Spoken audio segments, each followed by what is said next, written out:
Live. Shalom, Shabbat shalom. Good to see everybody. Good to be back. Friday's back, which is my day, of course. Much love and appreciation to SOW. Much love and appreciation to our camp founder, Kawakab in Guatemala and his congregations. Much love to Brother Quatazat, Brother Zion, Brother Kazakia out there doing great work in Virginia, New York, and also Houston, Texas. Much love to them. Much love to our online community that follows and checks us out and watches our classes. Much love to y'all. Much love to strangers that check us out too that we don't know. Much love to y'all also. And future people seeing these classes. Much love and appreciation to you also. All right. Of course, we're Soar True Bible Ministries. We teach the Bible. We primarily focus on inner man and other topics as usual. But we teach Monday, Wednesday, and Friday if you're brand new, and Saturday. Saturday is historical, detailed, vivid, informational classes that are, to give us the clearest concept as possible of the history of Israel. We've been going from Genesis all the way to Revelation. So, we'll be on that tomorrow. If you want to join us, it'd be great to join us. We took a 3-week break, and, it was a great break. Not really a break. We was working and grinding hard to get our school built. But it's good to kind of get back to the normal set of routines. New building, new vibe, and hopefully new congregation, also new people, new students. All right. So we'll get this class started. All right, we'll get this class started. Our topic for the day, or really for the week, is called Building Men by Subtraction. The topic is called Building Men by Subtraction. And it's an important concept because this is something that everybody experiences, everybody goes through, but they may not see it in the book or see it in the scriptures or have the complete understanding of what it is. So much love, much appreciation. For Brother hit me up, my number changed. So I'll talk about that later on. But we'll get this class going. So just hit up SOT. Hit up SOT, I guess online.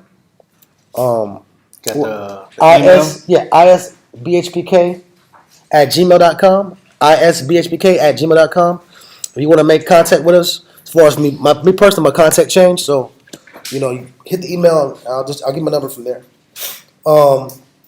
But we're gonna get our topic going, okay? So once again, it's great to be back. It feels like forever. It feels like it's been a year. Feels like a long time. For me, it's new. It's my first time up here. I've been on side over here. Oh yeah, bro. Everything's great. Sounds different. Sounds different. Everything sounds a lot different. You sounds better. You can feel better. We don't have no neighbors. Yeah, no neighbors. No funky smell. No funky roaches popping up. Just a good sense of a God, bro. That was real uncomfortable, bro. Trying to teach you that the roaches crawling right behind you. You know what I'm saying? It's not good, bro. Right. But Most High gave us a blessing, so we're gonna do our best to maintain it, take care of it, and progress it. But back to our topic. Shalom, shalom, Shabbat shalom. We'll start at Psalms chapter 139, verse 1 through 13. Building men by subtraction. 139, you said? Yeah, 139 Psalms, verse 1 through 13. 1 through 13. You ready? Let's go. Psalms chapter 139, starting in verse 1. Mm-hmm. O Lord, thou hast searched me and known me. So we have to understand, if the Most High searched David, is he not going to search us? If the Most High knew David, does he not seek to know us? Read.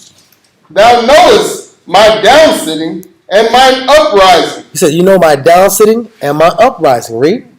Thou understandest my thought afar off. Most High knows our thoughts. It's safe to say the Most High, who created the mind, who created the spirit, knows his children's thoughts. Read.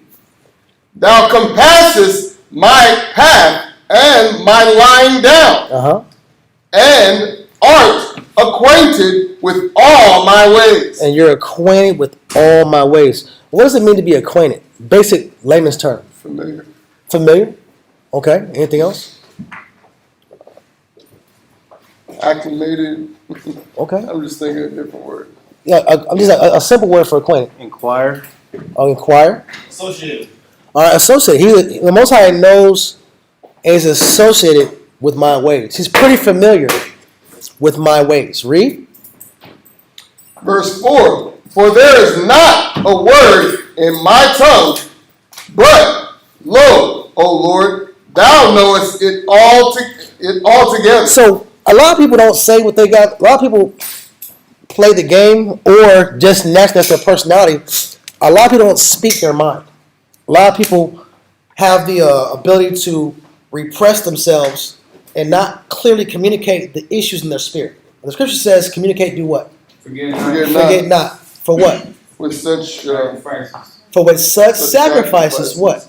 The Most High. No one's a mind reader. Nobody's psychic. The Most High requires us to use our mouths God. and speak. But even though we may not speak with men, even though we don't speak with our tongue with men, the Lord still knows our what? Our heart. He still knows our thoughts. All right?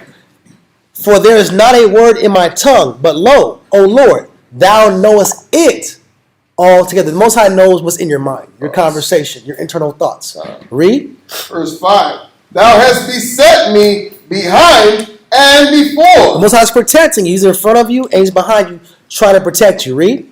And laid thine hand upon me. The Most High is laying his hand upon you either for protection or he puts his hand upon you to slow you down and to stop your progress, to slow you down. Read. Such knowledge is too wonderful for me. So he's like, this is too much. This is too wonderful. How does the Most High control every aspect of my life? Everybody thinks they have some type of idea of freedom and they can do what they want to do and you do what you want to do when you want to do it. It's not true, man. The Most High controls every element of your life. You have the power to make decisions, good or bad, but the Most High controls the outcome of those decisions. Read. It is high. I cannot attain unto it. Uh-huh. Whither shall I go from thy spirit? Uh-huh. Or whither shall I flee from thy presence? No one has the ability to flee the Most High. No, we don't. We can be in the darkest dark. We can hide in the deepest mountain, the deepest caves. No one's escaping the Most High's sight or his presence. Read.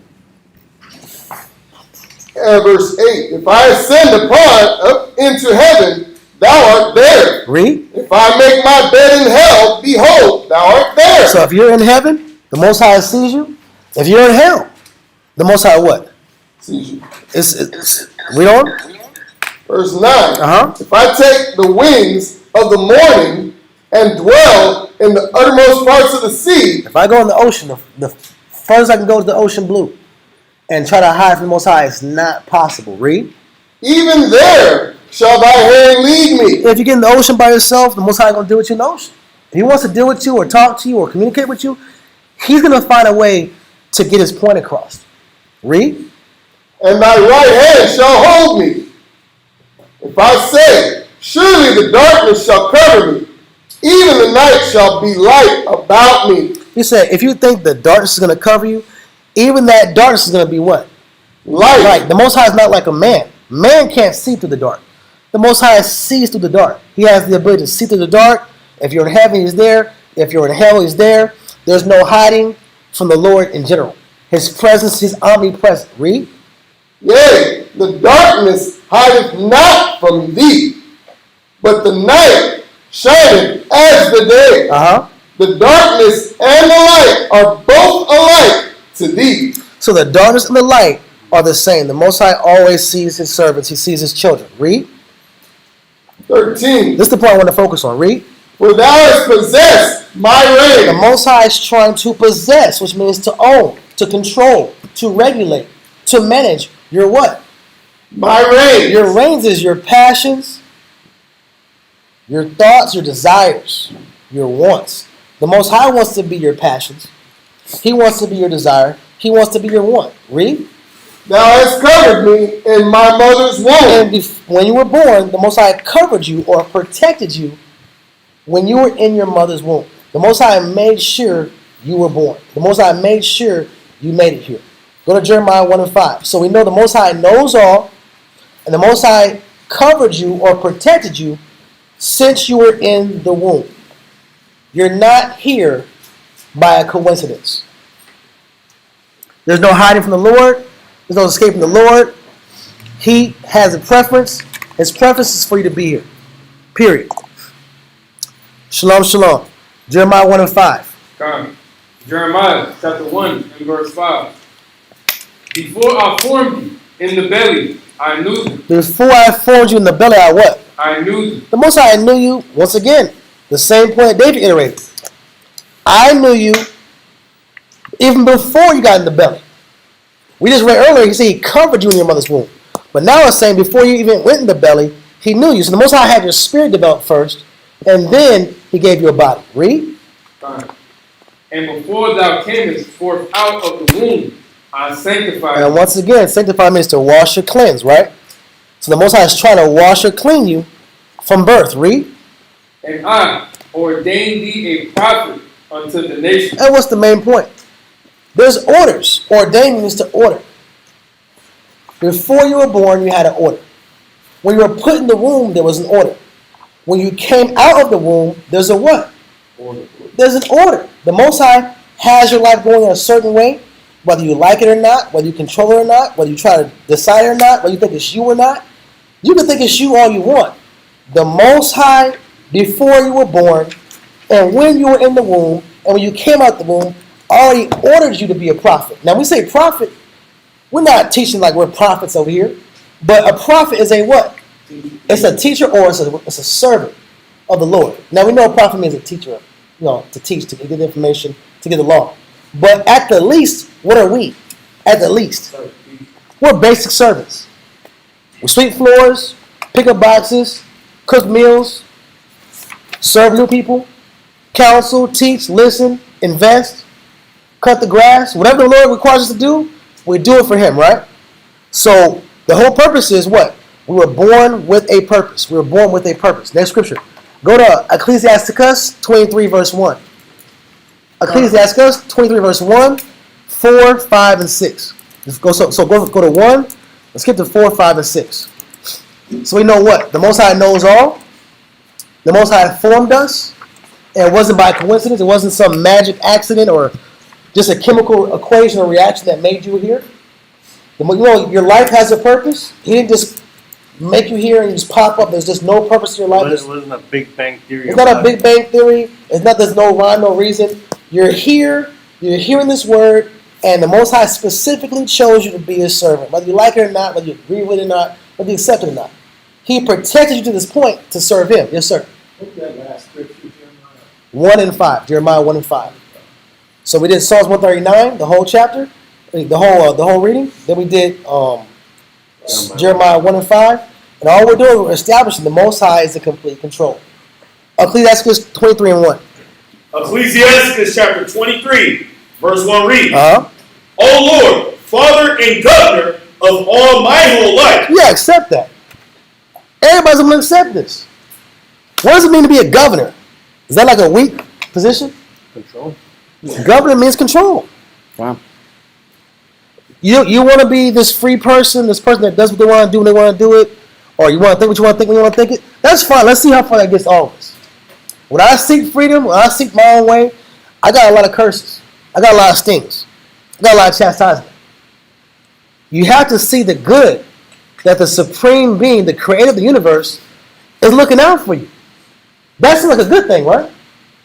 And the fact He wants to be your governor, a person that protects you, a person that guides you and gives you purpose from day one. The governor of your whole what? What's the key point? Life. Your whole life. But like a boat, right? Governor. Yeah. You're steered. You want to steer in the right direction. The Most High is steering your life. That's how you got here. That's how you got these words in your mind. That's how you got to the level of consciousness biblically that you're at right now. The Most High has been steering you the entire time. Go to verse 4. Verse 4. O Lord. Matter of fact, I'm sorry about that. Finish verse 1 and then we'll go to verse 4. O Lord, Uh-huh. Father and Governor of my whole life. Read on. Leave me not to their counsel. Leave me not to their counsels. Don't let my life fall to the counsels of negative people. Don't let me fall to even my own negative counsels. Read. And let me not fall by them. Don't let me fall or make mistakes behind inferior, imperfect, negative information or persuasions. That's what happens all men. There's nothing new in the sun. We're all in a position where we can be persuaded. Yeah. For righteousness, huh? Misguided information. We can get misguided. We can all get misguided. That's why you're supposed to read the scriptures for yourself and you're supposed to believe for yourself. Because you're fighting for your salvation. Keep reading verse 4. O Lord, Father and power of my life. And once again, we're honing into the concept. He's the governor of your life and he's the power of your life. He gives you power. He empowers your life. He sets the characters in your life, the people in your life, the enemies in your life, the friends in your life, the associates in your life, the location in your life. That's the Most High created the whole board of your life. He's the power of your life. Read. Give me not a proud look. He said, don't let me get into pride. Because a proud look is a person that has pride. Don't let me fall to my pride. A proud look. Read. But turn away from thy servants always a haughty mind. What is a haughty mind? Somebody look up the word haughty. And remember, the beginning of the class, this is the introduction to the class. This ain't the topic. But the Most High controls everything. The Most High knew you before you were born. The Most High shielded you and protected you in the womb. You didn't have to be here. But you're here for a reason, and He gave you a purpose to be a servant. Whatever specific slot He had for you, He made that slot for you to be His servant. In whatever capacity you want to give yourself to or commit yourself to. All right? Do we have haughty? He said, give me that over to a what? Haughty mind. Let's get the word haughty. Haughty, 1828, Uh-huh. Dictionary. Proud. Proud. And disdainful. And what? It says proud and disdainful. Get the word disdain. Proud and hateful. It's a common thought. It's a common mentality. He's saying, please don't give me to these negative counsels, and please don't give me this kind of thinking. Right. Because if you get past negative counsels, there's just your own thoughts. You get past unbiblical persuasions or foolish, folly-based persuasions. If you can see past that, then you're now something to the next level. And what's the next level? Your own pride. Your own disdain. Do we have that? Disdain. It says to think unworthy. To think what? To think unworthy. We keep reading. To deem worthless. To look at certain situations or certain actions or certain instructions or certain positions or certain requirements is what? This is what? Worthless. This is worthless. This is a waste of my time. And you're not thinking of yourself like, Huh? oh, I'm not worthy. Shalom, Fresno. You're thinking about others like this. Haughty is both a combination of the word proud and having disdain for others. It says, a high opinion of oneself with some contempt for others. With some contempt for others. The spirit of looking at other people around you and hyper-focusing on other people's weaknesses, but ignoring your own, that builds the spirit of pride. Because I can't see me, I can only see you. And this ain't even a pride class. We're just showing that the Most High is hoping you can dodge this mentality. He's hoping you can dodge the spirit of, you know what? I disdain people. I have major pride. Or the spirit of, you don't read the scriptures, so it's easy to persuade you to go an unbiblical path or antichrist path or an unspiritual thinking process, a carnal, physical thinking process. Keep reading. Right. It says to consider to be unworthy of notice, care, regard, esteem, or unworthy of one's character. So listen, we get the point. Let's go to verse 5 in Ecclesiasticus. Come. Ecclesiastes chapter 23 and verse 5 reads, Turn away from me, vain hopes. What's the next stage that pulls people away? Vain hopes. People have vain hopes. They have these imaginations and these fantasies and these hopes and these wishes that may not be for them. That might not be for you. That level of attention may not be for you. That situation may not be for you. But sometimes Israel gets caught up and we ruminate on situations that we're not in. And then that focusing and that hyper-focusing on a situation that you're not in makes you not enjoy the situation the Most High gave you. The Most High gave you a home. He gave you a little dog. He gave you a situation. He gave you a life. But Israel wants to fixate on the nations. What are the nations doing? What are celebrities doing? What are my friends doing? What are people in my past doing? Israel wants to fix on everything but their situation. Keep reading. Turn away from me vain hopes and concupiscences. Read on. And thou shalt. That's how what? This is a key point. And thou shalt hold them up that is desirous always to serve thee. Because vain hopes, pride, arrogance, and haughtiness, these are thought patterns that pull you from your what? The purpose the Most High gave you. He ordained you to serve Him. If you're focused on things that are too high for you, or you're fixating on situations that have nothing to do with you, you'll get into the spirit of discontentment. You'll be discontent with your life. And when people are discontent with their life, what do they want to do? Chase a dream, chase a fantasy, stop the servitude. Let's keep reading. Verse 6. Come, verse 6. Let not the greediness of the belly. Stop right there. The belly represents what? Passion or what? Appetites. The belly represents the appetite. He's saying don't let the greediness of the appetite or what? Or nor lust of the flesh. Or lust of the flesh. Lust of the flesh is just simply impatience. Pride. The spirit of deceit. The spirit of intense anger. The spirit of intense depression. The spirit of jealousy. These type of mentalities take away your desire to stick to that purpose of being that servant. When you're jealous, you don't want to serve. When you're proud, you don't want to serve. When you're depressed, you don't want to serve. When you're angry, you don't want to serve. When you're caught up in your lust and your tangible lust, you don't want to serve. That's the nature of man. So the prayer is, listen, I recognize you as the governor of my life. I recognize you as the power of my life. Keep me away from proud thoughts, negative counsels, false hopes, negative desires, my own appetites and greed and folly and foolishness, and my own lust, my own carnal, negative, defective lust. Keep reading. Come, and give not over me thy servant into an impudent mind. Don't give me to a what? Impudent mind. An impudent mind is a bold mind. Christ is looking for a malleable person, a person that can be molded. That's what he wants. He wants a moldable servant. He wants a person that can be guided, directed, communicated with, interacted with, convinced. He wants a sheep, not a goat. He wants moldable clay, not a hard brick. And you have to ask yourself, which one are you? Am I the brick that can't be molded? What do you do with the brick? You have to crack it and break it into dust. And then put water on it to reanimate it as clay again. That's the only way you can mold a brick. Because the molding process for the brick is over. It's already hardened. It's already shaped. It's already formed. It can't be used other than for the purpose of the brick maker. But the problem is, if the brick wasn't properly formed, it can't handle pressure.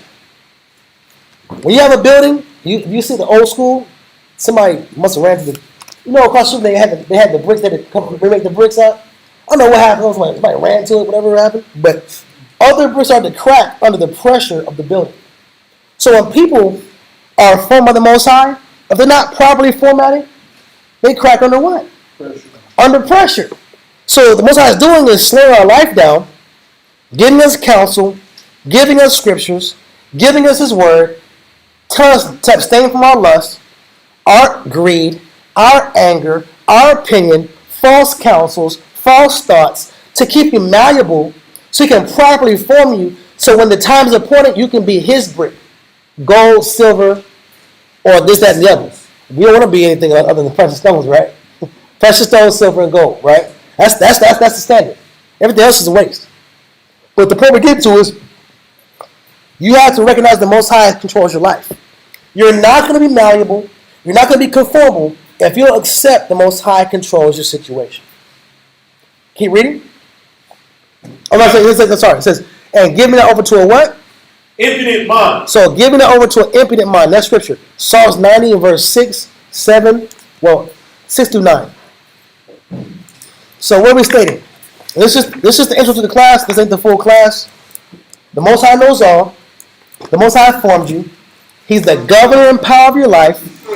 And to maintain your desire to Him, to be that servant, you have to block the haughtiness, the impudence, the greed, the appetite, the lust, the pride, the arrogance, and the concupiscence. All these different elements you have to block so you maintain your malleability. You maintain that ability to constantly be formed and shaped. All right? Now we're in Psalms 90 and verse 6 through 9. And you're free to speak whatever, bro. Psalms chapter 90, verse 6. Uh-huh. In the morning it flourisheth and groweth up. So this is the story of our life. It says, in the morning it flourishes. He's giving us a picture. In the morning this plant flourishes. And it grows in the morning. Read. In the evening it is cut down and withers. What plant grows in one day and dies the same day? I don't know any plant that grows in one day and dies the same day. This is just giving you a picture or a metaphor of the life of people. People grow in their day, and they decline in their day. Read. For we are consumed by thine anger. And he's giving you the example now. It's talking about us. We're that plant. We're consumed by the Lord's what? Anger. Read on. And by thy wrath are we troubled. When the Most High is offended at our life, at our thoughts, or at our actions, or our behavior, or at our impulses, we have to suffer. Read. Verse 8. Thou hast set our iniquities before thee, our secret sins in the light of thy countenance. What's the key point? Secret sins, iniquities. The secret sins are the thoughts in your mind that nobody talks about. Or the things that people act out and don't say. They don't confess to. The Most High is always conscious of our secret thought patterns. Keep reading. For all our days are passed away in thy wrath. This isn't to say the Most High is trying to destroy us. He's not trying to destroy us. It just shows that, do you want to waste the rest of your life getting stung up? It's a real easy question. It's like a homeless man. Do you want to be out here with this sign forever? I see the same dude year after year, year after year. Same dude, same corner, same dude, same corner, right there by Jim's. Right there by Jim's out. And the bro we know knows the brother. And every day he says, I'm on my hustle, I'm on my hustle, I'm about to get it today. But you're homeless, bro. This is like, your job is being on this corner. We see the same guys all the time. We hit 15 to 20 houses a day. Go by the same neighborhoods, see the same guy. The same dude doing the same thing. But you could say that same energy you're wasting in the corner, that energy could be somewhere else. You're almost homeless by choice. Well, Israel is in the same spirit. Israel is depressed by choice. Israel is sick by choice. Israel's prideful by choice. Israel's angry by choice. Israel operates in secrecy by choice. Israel's slothful. We're slothful by choice. Just like that homeless man who we can see, he has this sign. He's out there every day for 3 to 4 years at a time. And he can get a job. He can get a house. He has the ability. But he likes his condition. He's comfortable in his condition. And he glorifies his condition. That's just his particular lust of the flesh. But what about our particular lust of the flesh? Shalom, shalom.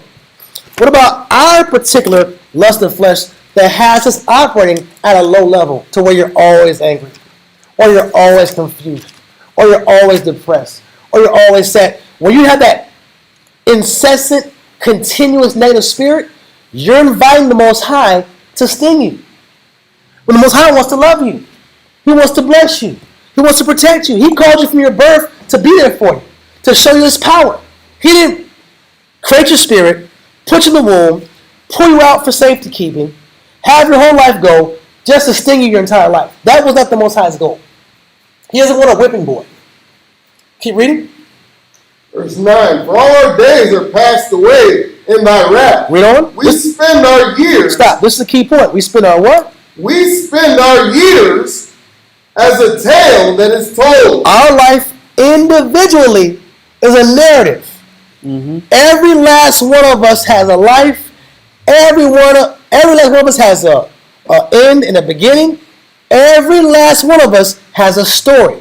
And it's up to you what you want your story to be before the Most High. You were at a point in the story where you can choose. I read a little here and there, like little stories. Not too much, actually. I read the Bible, man. But some people read books for real. They read like story information, biographies also. But when you read these stories about people, they have these points of clarity. They have these moments where they're inspired. They have these moments where they overcome their weaknesses. They have these moments where they just, you know what, they just regress into their negative, and nothing changes, nothing gets better. Everybody has a story, a climax, and a decline. That's the main part of a story. You write a story, there's the call to action. It's the call to action. You get called to something. You have a mission. Then it goes from the mission to the what? Climax of the mission. And then once the mission climaxes, you have the what? The declines from action. That's how normal stories are written. All right? But life's the same exact way. You spend your life, whether you're called to action, you're called to the mission, you're called to a purpose. What do you do with your purpose? Do you sleep on your purpose? Do you pout on your purpose? Do you complain about your purpose? Or do you run from your purpose? Are you going to be a vessel unto honor or dishonor? Great scripture. The vessel to honor, this honor is based off of what did you do with your purpose? He built you for a purpose before you went in your mother's womb. He protected you just to get here, because everybody didn't make it here. You're hearing the Most High's words. You're getting comprehension. He that hath the ear, let him what? Let him hear. The Most High gave you scriptures that get understanding, but you have these components. You have these proponents. You have these things against you. They're operating against you. You have pride operating against you. You have false ideals operating against you, which is piss poor counsels. Bad advice from people that don't read the Bible for real. Or don't live the Bible. Then you have your own concupiscence, your own fleshly intensity. Then you have your own false hopes. Things that dream fantasy mentality that we all play with at 2 in the morning. Or 1 in the morning. Or when you're in a car by yourself. The fantasy realm that I wish this was like this. I wish this was like this. I wish this situation was like this. But we don't look at our reality and accept our reality. Keep reading. We're done with that, right? God, verse 9. It says, we spend our years, not days, years, as a what? As a tale that is told. A tale is a story. You are someone's story. You're a main character in your story, and you're a side character in somebody else's story. You are the main character of your life. You're the side character of somebody else's life. But what do you do with the life that Most High has given you? What do you do with the purpose He's equipped you with? Do you let Him be your governor and your power? Or do you fight the Most High the whole time? And decline from your purpose? And live a purposeless, vain life? That's your decision. Let's go to Romans 14 and 5. Romans 14 and 5. And all we're stating right here is the Most High has complete control, but you have the choice. The choice is yours. He can't force you to love Him. He can't force and make you serve Him. He can't make you see the good in Him. He can't make you see the good in what you're reading. He can't make you read the Bible. He can just call you multiple times. It's up for you to respond to the call. Ecclesiasticus 23, verse 1. Romans chapter 14, verse 5. Through 9. Romans chapter 14 and verse 5. Uh-huh. One man esteemeth one day above another. And so this same man who was born, who was shielded, who was protected, who has these different components that are against him, outside of himself, and also within himself, his own pride, his own folly, his own slothfulness, his own false ideas, his own cocksure false confidences. Right? Read. His own appetites. Read. Another esteemeth every day alike. So one man says every day is the same. Another man says it's all the same. One man says every day is different, everything's new. Another man says it's all the same. These are just different perspectives on the same life. Read. Like it says, let every man be fully persuaded in his own mind. It's up to you to be persuaded, bro. Well, you want to see every day is different, but you want to look at every day as just some new conundrum, some new discombobulation situation. Everything's just random chaos. Or everything's just the same routine. It's just all the same routine.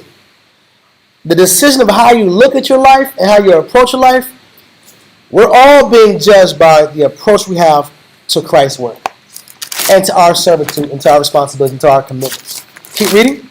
Verse 6. He that regardeth the day, regardeth it unto the Lord. So, one man recognizes the day, and how you look at your day, it's regard to the Lord. It's a reflection of how you feel about the Most High. Read that point again a little slower. Romans chapter 14, verse 6. Uh-huh. He that regardeth the day, regardeth it unto the Lord. He that regardeth the day regards it unto the Lord. Everything I do is a reflection of how I feel about the Most High. It's a reaction to how I look at the Most High. It's a product of how I feel about the Most High. It's a product of my gratitude or my ingratitude. My consciousness or my lack of consciousness. My love or my lack of love. Keep reading. And he that regardeth not the day to the Lord, he does not regard it. And if you don't care, you just don't care, it's cool. You don't got to care. You don't have to care. You not caring is a reflection of how you feel about the Most High. That's all it is. We got to be honest. Okay. We got to stop playing the dishonesty game and the pretend game and the not living reality game. Those games don't work. Either you care, and the care you put in your labors and commitments, and the care you put in your disposition, and the care you put in the cleanness of your consciousness shows how you care about the Father, or your lack of care of your commitments and responsibilities. The lack of care you show about the things the Most High has given you to work on shows how you don't care about the Most High. But how you approach your day shows if you care or you don't. Read. He that eateth, eateth to the Lord. And if you eat, you're partaking. Guess what? Hopefully you're partaking for the Most High's purpose. Read. For he giveth the Most High thanks. And some man says, you know what? I want to thank the Most High. Thank the Most High for this meal. I'm glad, I'm appreciative, I'm in gratitude. I'm in the spirit of gratitude for the meal I received. Read. And he that eateth not to the Most High, he eateth not. And some people don't partake. They don't give themselves. They don't involve themselves. Okay, cool. Read. And giveth the Most High thanks. And he's like, you know what? I still love the Most High. I just don't want to fight today. Okay, next point. Go to verse 7. Verse 7. For none of us liveth Connected and they're individuals. But if you're an Israelite man or woman, you're not an individual, bro. We're judged as a nation, we rise as a nation, and we fall as a nation, bro. The idea of individualism or the desire for individualism is a false idea.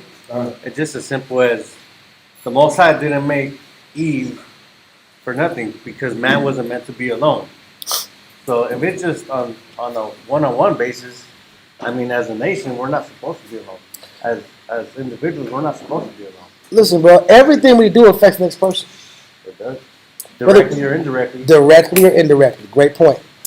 I got a bit of go there. Give me up James chapter 1 and verse 26 and 27. Just on that point. So what he's bringing out is your character, your example, what you do and what you say has an impact. Not just on you, but people around you. So give me James 1 and verse 26. James chapter 1 and verse 26 reads, if any man among you seem to be religious. It's fair to say we're all trying to appear religious, spiritual.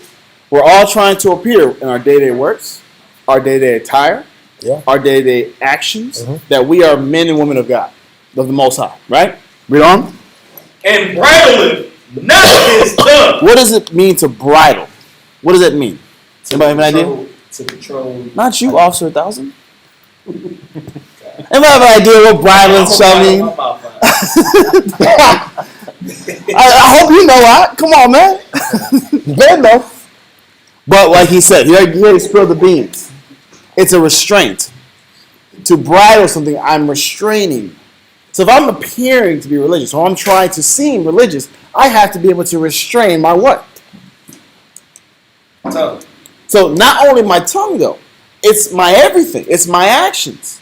Yeah. It's my face. It's what I choose to say. It's how I choose to operate every single day. Self-control? Self-control. How do I want to present myself amongst men and the Most High? Because remember, Paul said we can't offend, and it's an exercise not to offend the Most High and men. So there is a two part to this. I can't just be super spiritual guy in the closet and me and got our own personal relationship and then be a jerk and wild with my tongue, wild with my actions, wild with everybody else. That's not showing spirituality. Come. Because if a man seems to be spiritual, he has a controlled tongue. Read on. Come. But deceiveth his own heart. He says, but if he does not bridle his tongue, he's doing what?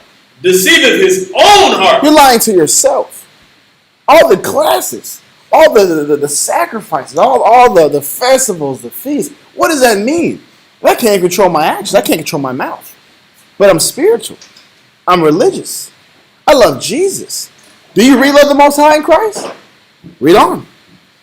This man's religion is vain. He says, if I'm into my lust, because all an uncontrolled tongue is a man who can't control his lust. If I'm into my lust because I can't control my mind, if I'm into my lust because I can't control my actions, your religion is what? Vain. Your spirituality is what? Vain. So what am I doing this for? Vain. It's vanity. The Most High is counting it for vanity. But I'm busting my tail every single day. And I'm wondering why I'm not getting approved by the Most High, according to the scriptures. I didn't practice self-control in my commitments. God. Every single day, you have an opportunity to practice these deficiencies. Because we all know what our personal deficiencies are. Not only that, the Most High did one better for you. He has someone telling you what your personal deficiency is. Made it easy. He made it really easy for you. Just in case you want to play blind. I don't know. I don't know what's wrong. I think I'm good. I think I'm okay. I think if it's up to me, I could make the kingdom. No. You got someone right there saying, nah, you gotta work on that. So I have opportunities to clear that vanity from my spirit. But am I really taking that opportunity? Or am I taking it for granted? Keep reading. Come. Verse 27. Pure religion and undefiled before the Most High.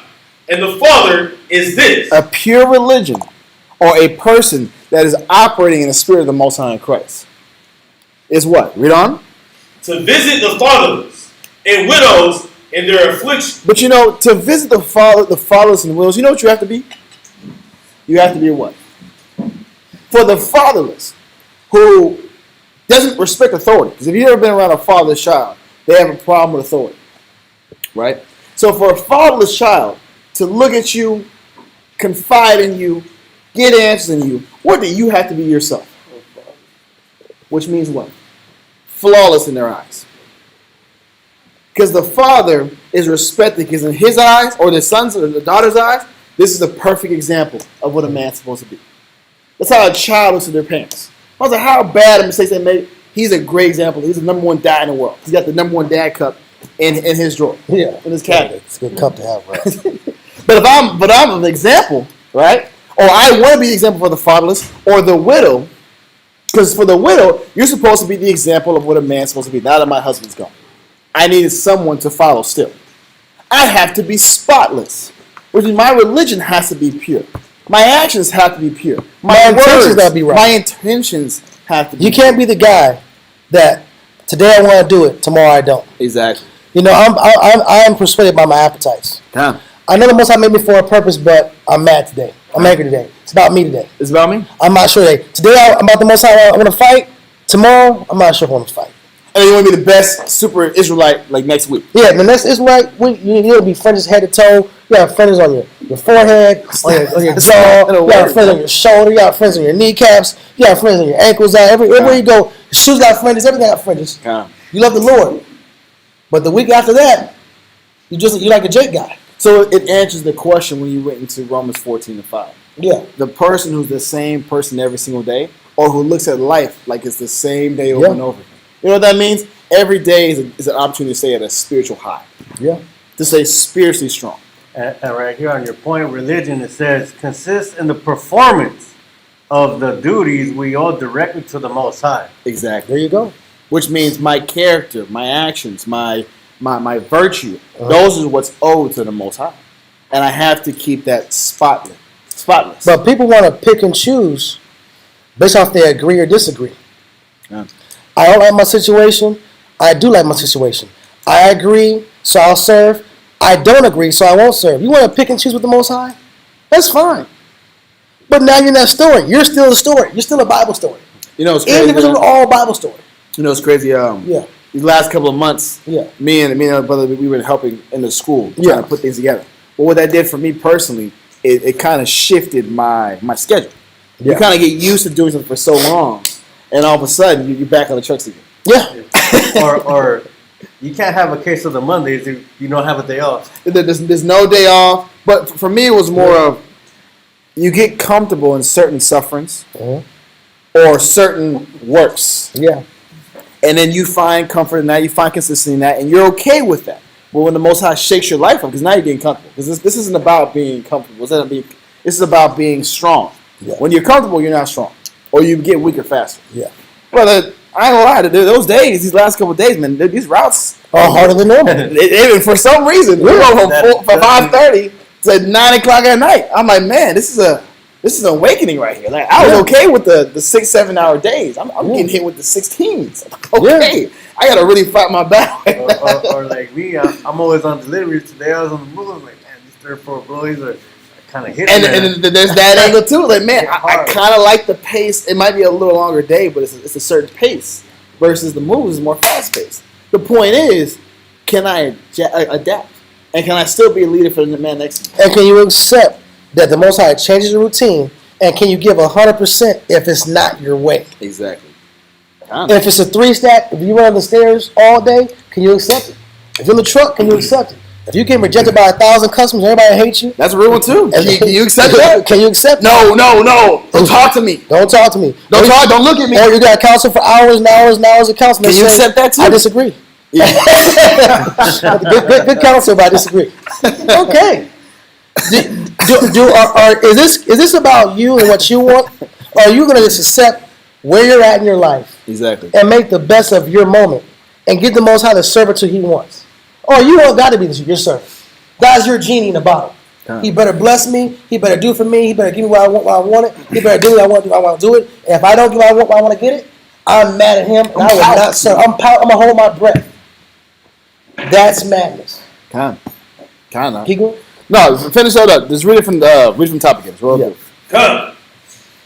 James chapter 1 and verse 27 reads, Pure religion and undefiled before the Most High, and the Father is this, to visit the fatherless and widows in their affliction, and to keep himself unspotted from the world. So I have to have the ability to teach, lead, and also maintain myself, regardless of if my circumstance is ideal, regardless of if it's in season or if it's out of season.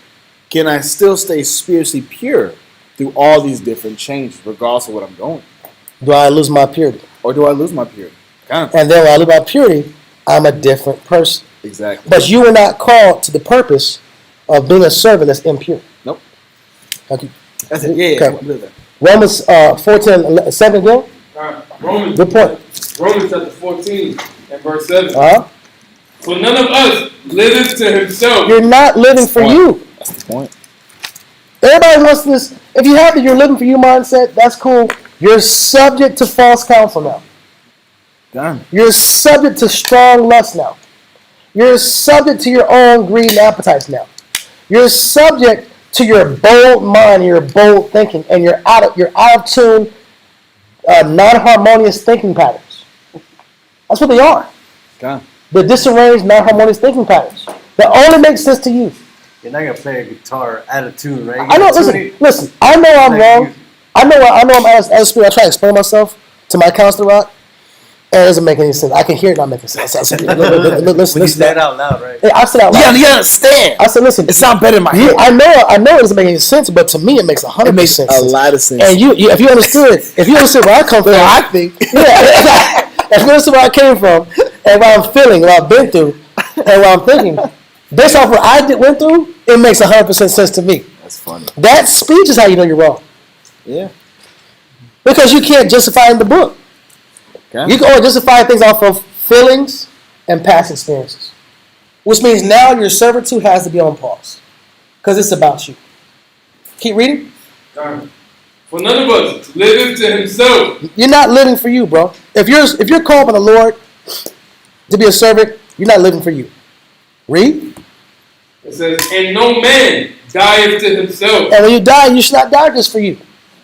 We're not living and dying for you. We should be living and dying for the Lord and His righteousness. Read. For whether we live unto the Lord. If you are a Bible story, you are a narrative, you are a tale. Whether you hear the call or not, you might just be the story of the guy that heard the Bible and walked away. There's a guy in the Bible like that. Yeah. He heard the word. He walked away sad. And he walked away sad. He didn't like what he was told. What's this guy's name? No one knows. Oh, this is the guy. He's just the guy that heard the word and he got sad. What kind of reaction is that to scriptures? There's a person that heard the Bible and say, and with joy they receive it. Yeah. And it tells you about the actions they have after they get the joy of receiving the word. They call themselves, they repent, and they do all these great works. And there's some people who hear the word and they get sad. That's crazy, bro. I know why. I hear these words. Christ died for me. I'm an Israelite. I was chosen. These are the commandments. Now I got to give myself the minds of Christ. Okay, cool. Verse? And now I got to serve my people. Sad. I didn't plan on doing that part. Keep reading. I'll go. We keep reading. For whether we live unto the Lord. And whether we die unto the Lord. Whether we live therefore or die, we are the Lord's. Go ahead, bro. I think that's self-explanatory. Whether you live or die, you were called to be a servant, and whether you do it or don't do it, you belong to the Most High, but you have an outcome based off your lack of servitude or gratitude. Go ahead, get your point. Nah, it might not be. Okay, it's cool. I don't want to stretch. Pull the next thing. Okay. This is right here. So let's keep going. Verse 9. Verse 9. For to this end, Yahushua both died and rose and revived. For this purpose, this end, this reason, Christ died, rose, and revived. Read on. That he might be Lord, both of the dead and living. The dead is the ignorant, bro. He's the Lord of the ignorant and those that actually understand and that want to live the scriptures. He's the Lord of both. You're in debt to Christ whether you're ignorant or whether you know better. You're still in debt to Christ. Nobody's living to themselves and dying to themselves. That's not happening, bro. You're not that American. That's an American mindset. American dad. Right? That's an American mentality, bro. I'm doing my thing, living my life. It's about me. You're a red. You should vote for Trump or vote for Biden. Somebody should go and vote and get a Democrat hat, Republican hat, and go fight for your rights. Because it's about you. It really is about you. If you're serving Christ, it's about Christ and His people and His service. Let's go to Jeremiah 1:5 one more time. Jeremiah 1:5 one more time. And then we'll get to our class. Jeremiah chapter 1, verse 5. Jeremiah 1 and 5. Before I formed thee in the belly, I knew thee. So once again, this is the beginning. Are we past babies? Done. Are we past toddlers? Done. Are we past first grade? Done. We pretty much are, right? So we're way past this point. Read. And before thou camest forth out of the womb, I sanctified thee. This is your life right now is a continuation of this moment. Read. And I ordained thee a prophet unto the nation. You're supposed to be a servant to your people. Go to verse 10. Verse 10. And what does he say? If you're going to be a servant, what's he saying? See, I have this day set thee over the nations and over the kingdoms. To do what? To root out. Root out. And to pull down. Pull down. And to destroy. Destroy. And to throw down. Stop right there. Those 4 points are saying the exact same thing. Root out, pull down, destroy, throw down. Those are different ways of saying the same action. It's the action of deconstructing, taking something apart, breaking something down mechanically. Read. To build. But to what? To build. Now you have another phase. There's the decline phase, the deconstruction phase, and then there's the what? Reconstruction. The reconstruction phase or the construction phase. The building phase. Read. To build and to plant. So it's 3 points. Tear down, build, plant. Really, it's 2 points. It's tearing something down and building something up. Building or planting is the same concept. Do we see this? Read it one more time, just to say it a little more clear. Verse 10. Uh-huh. God, see. So what were you born for? What were you born to do? Read. See, I have this day set thee over the nations and over the kingdoms. Stop. Who's over kingdom of the nations right now? Nobody, bro. You're over you right now. You're over yourself. So you're supposed to tear down, destroy, throw down, root out the native in you, right? We're all supposed to be doing that. Read. To root out and to pull down and to destroy and to throw down, to build and to plant. But listen, we don't know how to build, and we don't know how to plant, and we don't know how to destroy. So who does it for us? The Most High, bro. The Most High is the one orchestrating your life, controlling your life, being the governor of your life, setting up your life, organizing your life to help this process happen. This process of building and destroying, this is a life process. The class is called Building Men by Subtraction. So how does the Most High build men? He builds men, huh? Okay. He builds men. I thought the kid would speak. He builds men by taking things away. You just read it. Root out means what? Taking something away. Pull down is what? Same thing. Destroying is what? Taking something away. And throwing down is what? Taking something away. The Most High has to take things from you to start to build you.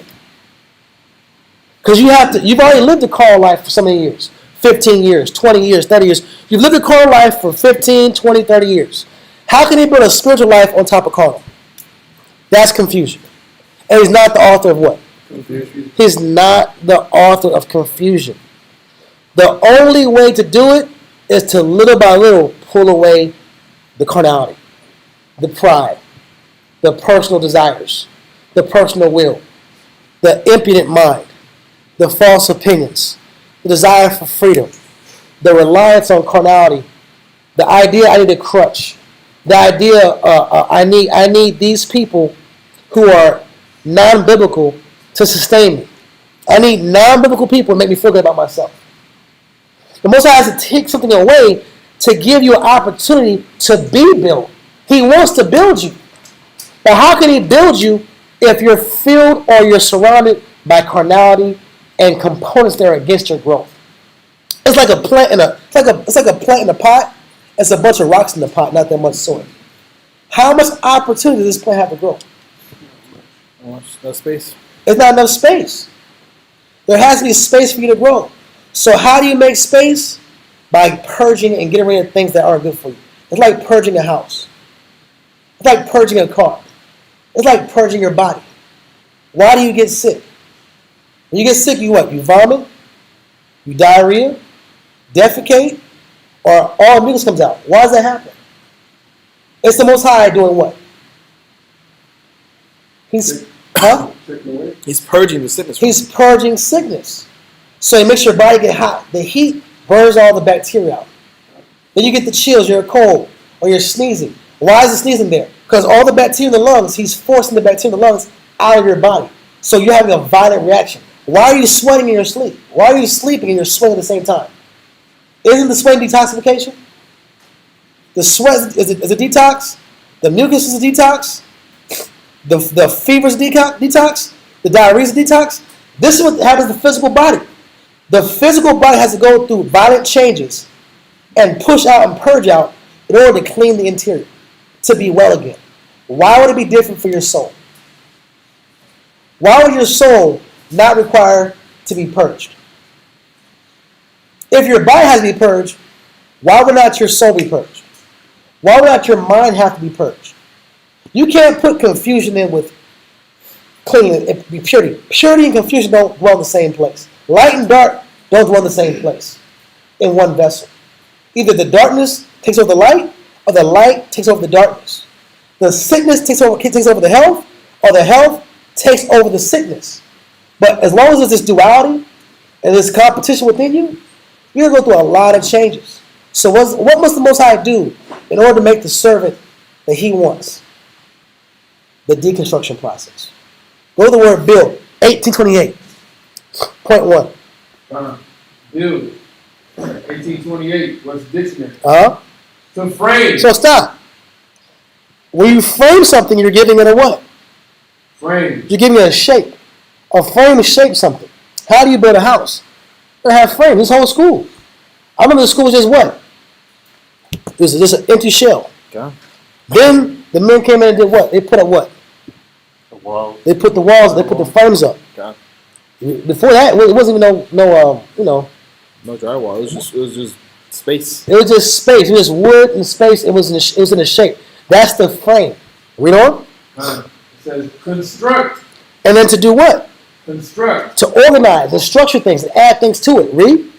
And raise. And to raise. So to build something means you have to frame it, you have to construct it, and you have to raise it. Read on. It says, as an edifice or fabric of almost any kind, as a house, barn, shop, ship or vessel, a wall, or other structure of art. Anything you have has to have a shape, a frame, and structure. Read.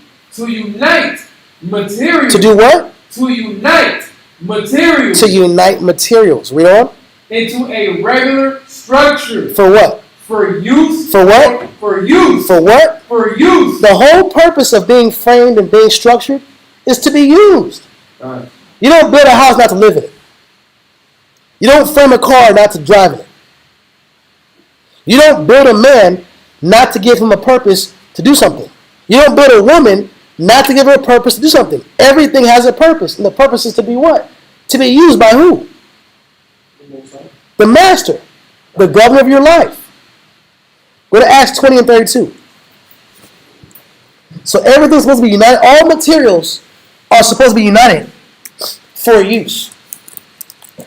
So why must the Most High tear things away from you? So that he can finally get you one-on-one, strip you down, and start to build the real you. Not the you that's a product of trauma, not the you that's a product of media, not the you that's a product of failure, not the you that's a product of loss and confusion, not the you that's a product of bad advice, not the you that's a product of just having errors and false emotions.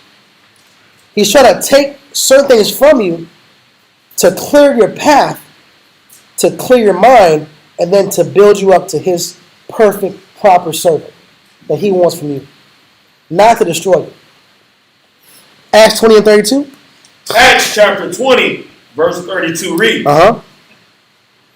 And now, brethren, I commend you to the Most High and to the word of his grace, which is able to build you up. Stop. The word of the Most High's grace is for what purpose? Which is able to build you up. The word of the Lord is supposed to build you up. All these classes, all these scriptures, and the hours of reading is to build up your spirit, to build up your character, to build up your virtue, to build up your manhood, or your womanhood, and your sisterhood, and your love for the body, your love for the children. It's for a purpose. And if it's for a purpose, the Most High is going to structure your life the way he wants to structure your life. You may not agree with it, you may not accept it, but he's doing his purpose with your life. Unless you want to say, just be real and say, I don't want to do it, I don't want to serve the Most High, I want to be godless. If you just be honest then. If you're not saying that, then you got to accept the Most High's will. Either you're going to say, I don't want to serve the Most High, I want to live my own life and do me and serve myself and chase vain hopes, then just state that. But if that's not what you're saying, then why fight the Most High's will? Why fight the Most High's direction? Allow the Most High to subtract the things that are distractions for you. Allow the Most High to subtract your weaknesses, to subtract your fears, to subtract your doubts, subtract the things in your life that's taking your confidence from the book. Out with the old. In with the new. Read. And to the word of his grace, which is able to build you up. Read on.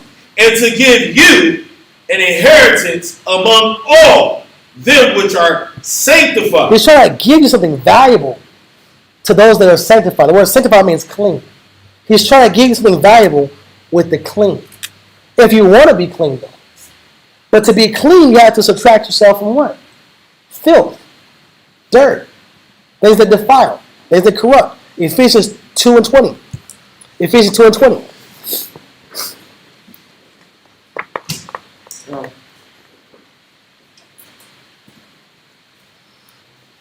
So in order for the Most High to build you up, you have to allow the Most High. You have to allow the Most High to take things away from you that are not profitable for your best interest. Then you have to allow the Most High to put His word into you. That means you have to study and get the understanding of the word. Not let the word just hit your mind and not absorb. You have to hear the word, apply it, study it, and then learn it over time, while simultaneously allowing the Most High to take away the distractions in your life, to take away the false reliances in your life, things you rely on that are not real. They're not for your benefit, not for your spiritual growth. Allow the Most High to detract things from your life that are not for your spiritual well-being. He has to tear down, pull down, destroy, and throw down the things that are not for your best interest spiritually. Because you said you wanted to love Him. You wanted to serve Him. You said you wanted to be a child of God. You said that. And whether you said it or not, He called you to be that. Read. Ephesians chapter 2, verse 20. Through 22. And are built upon the foundation of the apostles and prophets, Yahushua Himself being the chief cornerstone. So, Yahushua, Jesus Christ, is the chief cornerstone. The whole point of your life, the foundation of your life, is supposed to be Christ. So anything that's not of Christ or anti-Christ, why are you surprised He's pushing it, purging it, or separating you from anything that's against His will? Why are you surprised? He called you. He ordained you a prophet. He ordained you a servant. He's the governor of your life. He's the power of your life. He's protected to this point. He's giving you the ability to understand the word to a certain degree. Why would you think He would allow you to be around a bunch of negative, or entertain a bunch of negative, or to entertain distraction? Why do you think He would allow you to constantly, incessantly be around something that's not for your benefit, not for your spiritual benefit and your growth? If He's the God and He is the Most High, why wouldn't the Most High be jealous? Isn't the Bible say His name is jealousy? Yeah. He's a jealous power. What do jealous people do? They isolate and separate the one they love. That's what a jealous person does. Jealous people separate people and they isolate people, whoever the object of their jealousy is. So if we're the object of the Most High's jealousy, He loves us, then He's going to do what? Separate us. But separate you from what? Anything that's in conflict with your spiritual growth and your spiritual service in the future, in the present and in the future. Keep reading. God. Verse 21. In whom all the building fitly framed together groweth unto an holy temple in the Lord. So none of us individuals, we're all souls that are supposed to be one holy temple. Because the building ain't the temple. The temple is us as a nation. Read. In whom ye also are builded together. You're not just built as an individual, you're built what? Together. I'm supposed to be the best I can be for the people around me. You're supposed to be the most pure you can be for the people around you. If you're a father, you're supposed to be the best father you can be for your children. If you're a mother, consequently, you should be the best mother you can be for who? Sure. For your children. If you're an officer, you should be the best officer you can be for the what? Soldiers and your subordinates. Right? Whoever's around you, we're built what? Together. We're built together. Read. Together for an habitation. For what? For an habitation. Definition of habitation? Definition of habitation? We're built together. You're not an individual like you want to be or like you think you are. We're built together. And what He's attacking is your individuality. That's one thing He's purging. That's one thing that He's pushing away, tearing down, deconstructing.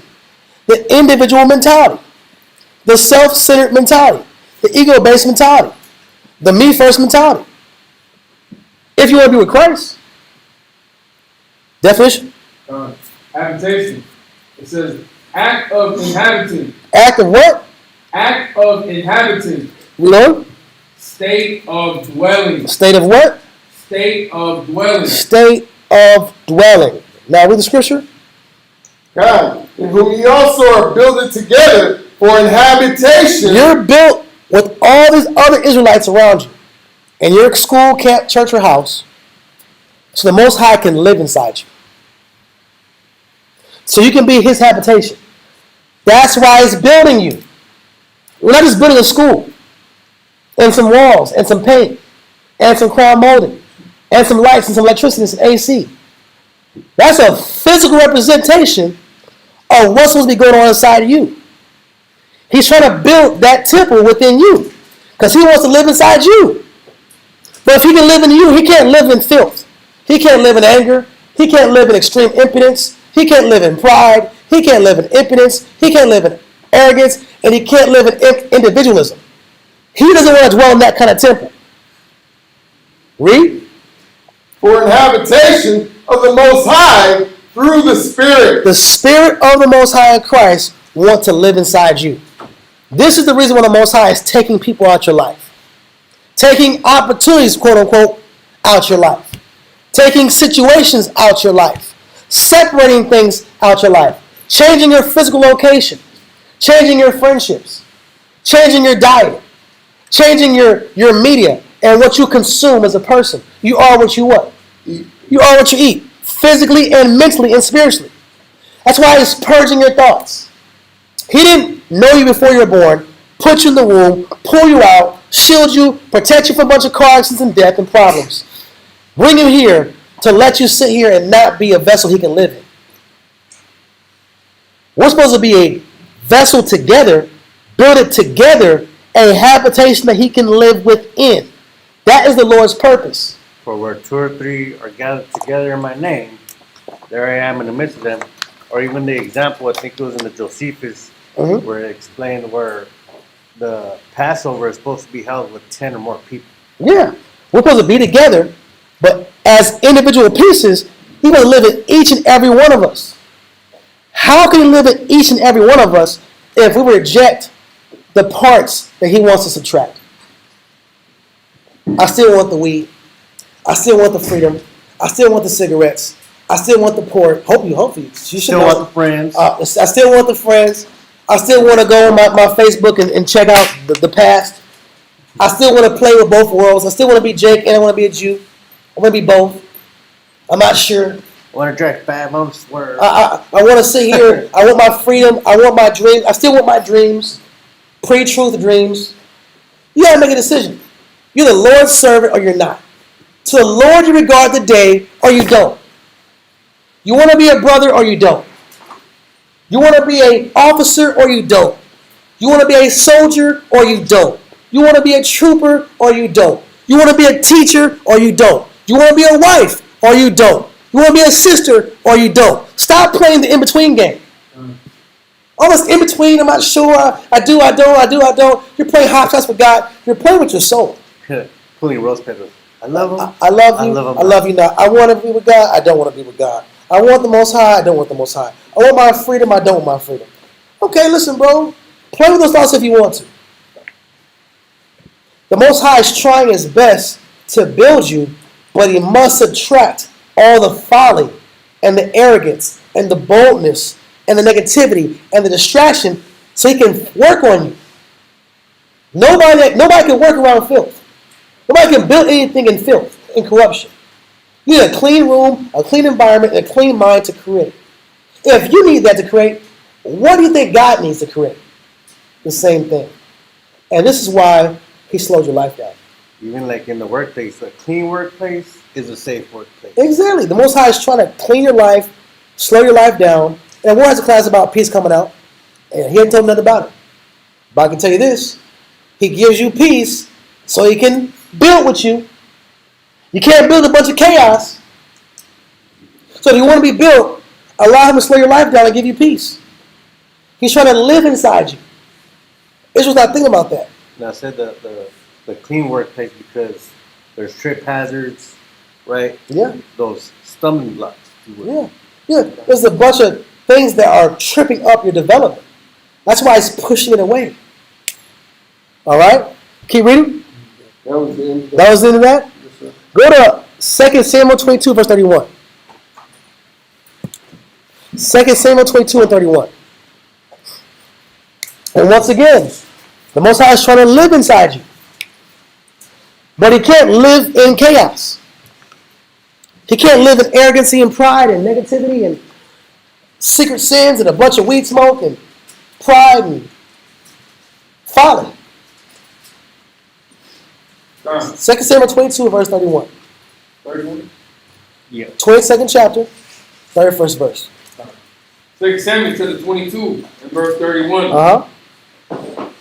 As for the Most High, His way is The perfect. scripture says it, but do you believe it? We're reading it, but do you believe it? Your actions show if you believe it or not. Do you believe the Most High's way is perfect? Or do you believe your way is perfect? That's the part that we're at right now. Everybody's in the Bible somewhere. We're always in this position. Whose way do you believe in? Your way or God's way? The scripture's way or your opinion's way? The Most High's vision or your vision? Read. As for the Most High, His way is perfect. The word of the Most High is tried. And if the Lord is dwelling inside you, if the word's tried, then guess what? We have to be tried too. The purpose of you being tested is so you can see the power of the word. I had to be on the bottom to see the Most High come through for me. I had to be 1 against 1,000 to see the Most High come through for me. I had to be in this condition that was a bad condition to see the Most High come through for me. How do you have faith when you have it all? How can your faith be built when everything's perfect in your life? How can faith be built when there's no contrary elements in your life, there's no enemy or adversarial points in your life? How can you see the power of the scriptures if there's no problems? You need problems to find solutions. You need confusion to see the difference between confusion and wisdom. You know what? This person lives confusion. This person doesn't value peace. This person has no gratitude. Now you see the outcome of their life. This is a life that's based off of no gratitude and distraction. You can see the life. You know what? I'm going to live contrary. I'm going to live opposite of that kind of lifestyle. I'm going to live more strict to the book. I'm going to live a clean life. I'm going to allow the Most High to subtract things from me without being bitter. Because I know it's not for no reason. I know He's subtracting some things from my life for my spiritual betterment. You know, for a dog, can dogs eat chocolate? No. Can dogs eat chocolate? I don't think so. No. I heard dogs die when they eat chocolate. Is that true? That's what I heard. That's what I heard. The white man said it. Their digestive system cannot handle chocolate. Listen, I love chocolate. I love it. There's a certain type of It's a chemical, right? yeah, it's a certain. It started with that. I forget what it's called, but that particular chemical or whatever is in that chocolate, they can't handle it. And they die. It makes them sick. It kills the dog. But a dog will eat chocolate. Won't a dog eat chocolate? You don't know that. A dog will eat chocolate, Yeah. and then the dog will die. Right? And it's up to the master to tell the dog, hell no. You're not feeding that. Get over here. Get over here. You're not eating that. Spit it up. Isn't that what a good master would do? Would a good parent allow their child to put their finger in an electrical socket? No? Yes? Yes. Which one? I think he said Con. See what happens. Con. Go ahead. Con a parent will let them make their mind up. Let them make their own decisions. Listen, bro. I was a baby, bro. I remember it vividly, bro. I saw the little socket. It was calling me, bro. And I was getting a little toddler back from that little sink out. And I said, let me put my finger in the socket. Right? My mom hit my hand. I'm like, why are you hitting my hand? I went to go for it again. She said, no. I said, okay, I'm going to accept it. But you get older and you see that hot stove. And mama's cooking. I'm like, I know she told me I could touch the socket, but what about that stove? What about that little, it's red, it's orange. I want to touch it. I want to feel it. Don't touch it. I won't touch it. And she walks away. What do we do when she walks away? And what happens? scream, holler, and you burn your finger. And you learn your lesson, right? The Most High is the same exact way. The master of your life is trying to tell you what you don't need, what's not good for you. Act. Don't touch it. Don't give yourself to it. Touch not, taste not what? For such perish with the what? Use thereof. Listen, the Most High is trying to give you experiences to show you, to give you a reflection of how he thinks. You're his child. You're somebody he cares about. So he has to subtract certain experiences from your life and subtract certain situations from your life to give you an opportunity until you get sense. Until you realize, you know what, I'm a dog, I can't eat chocolate. I can't put my finger in the electrical socket. I can't touch the stove. But you're not old enough in the mind to know that. Same way for spiritually. Keep reading. Says, as for the Most High, His way is perfect. The word of the Most High is tried. And the point of the last half hour, if you're in that drop, the last hour is based upon the Most High is trying to live inside you. He's the governor of your life. He's trying to live inside you. But to live inside you, he has to subtract certain things from your life. Because there's certain things in your life that he don't want to live in. He don't want to live in a bunch of lust and anger. He don't want to live in a bunch of confusion and pride. He don't want to live in a bunch of jealousy and vengeance and depression. He wants to live in a clean, pure vessel. So what does the Most High do? He slows your life down and he tries to make everything you do based off the scriptures. And he tries to give you counsel and time to work on your spirit so he can live inside you. That was the last 30 minutes. Keep reading. He is a buckler to all them that trust in him. He wants to be your shield. The Most High wants to be your protector. He's trying to protect you. But if you don't give him the opportunity to direct your life, you'll never see the Lord's protection. You won't see the benefit of his protection. You just have a bunch of sad stories about how the truth didn't work out in your life. Or how it was a waste of your time. You didn't submit to see the benefit of the truth. Because you didn't finish the process. The process is what? Tear down, throw down, what else? Pull down and what? Destroy. Then what? Then build. It's a process of cleaning up and pushing things away so he can build you. So you can live the purpose he made for you at the fullest. So he can live within you at the fullest. Go to 1 Corinthians 3 and 16. 1 Corinthians 3 and 16. Come.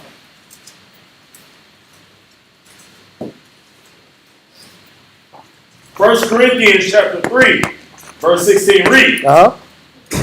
Ready? Yep. Know ye not that ye are the temple of the Most High? Once again, let's say what I'm making up.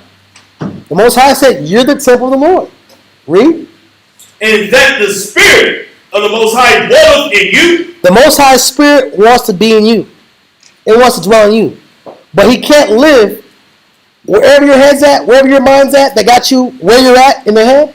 He can't live in that kind of mentality. He can't live in a negative vibration. He's a pure being. Read. If any man defile the temple of the Most High, him shall the Most High destroy. If you want to fill your temple with drugs, you want to fill your temple with excess, you want to fill your temple with a bunch of chemicals and negative, you want to fill your temple with a bunch of anger and resentment, you want to fill your temple with a bunch of depression and hatred, but the Most High going to destroy you because you're not allowing him to live inside you. Next scripture, Ephesians 3:17. Ephesians 3:17. Ephesians chapter 3, verse 17. That Yahushua may dwell in your hearts by faith. We're seeing a little extra part. He puts you in positions in life that are not advantageous so you can learn what? Faith. He's trying to give you faith. How do you learn faith when everything works your way? How do you learn faith when everything goes your direction? How are you going to learn faith if you can see the benefit of everything at all times and you know you're going to win every single scenario? Every single customer you talk to says yes. Every single customer we deal with is going to be positive. Everybody around you just loves you and accepts you. Everything you try just works automatically. You don't have to go through any kind of challenge, any kind of uncomfortable phase, any kind of rejection phase, any kind of loss phase. There are no losses. You just T-Pain. All you do is win, no matter what. Every single line, every single song, and everything goes up. And it stays there. It's always there. It's always up. Everything's just always up for you. That's not the Most High, bro. The Most High allows you to go through peaks and valleys to build what? Faith. Your faith. He's tearing things down to give you the opportunity to live inside you and to build your faith in Him. Yes, sir. I was gonna say those rejections is what builds your faith up, because it's just something that is needed. Exactly. That's something that's needed. That's the process that's needed for your spirit. Matter of fact, we're going to that scripture. Faint, day of adversity.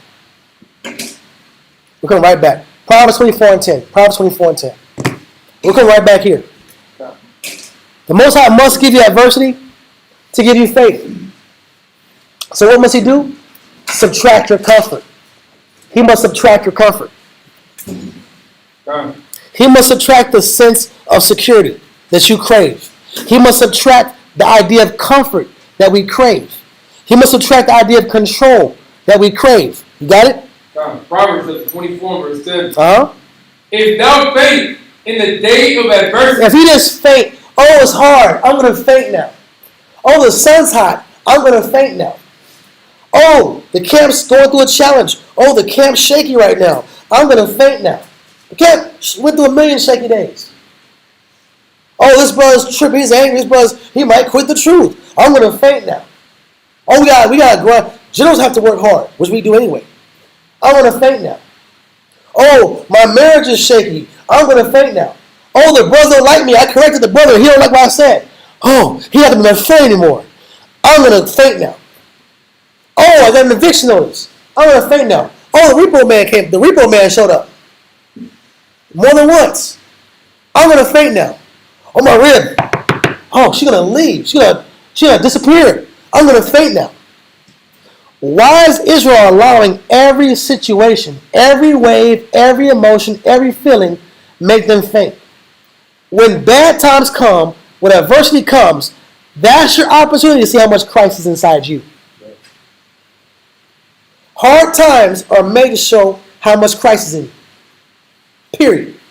And it's not just talking about one day, oh, everything's done. I'm done with this. I'm done with this brother. I'm done with this sister. I'm done with this job. I'm done with this lifestyle. It's just like you're one day away from it. So it's a process. It's a process of time. It's a process of time. And there's things the Most High takes from your life to see your reaction to it.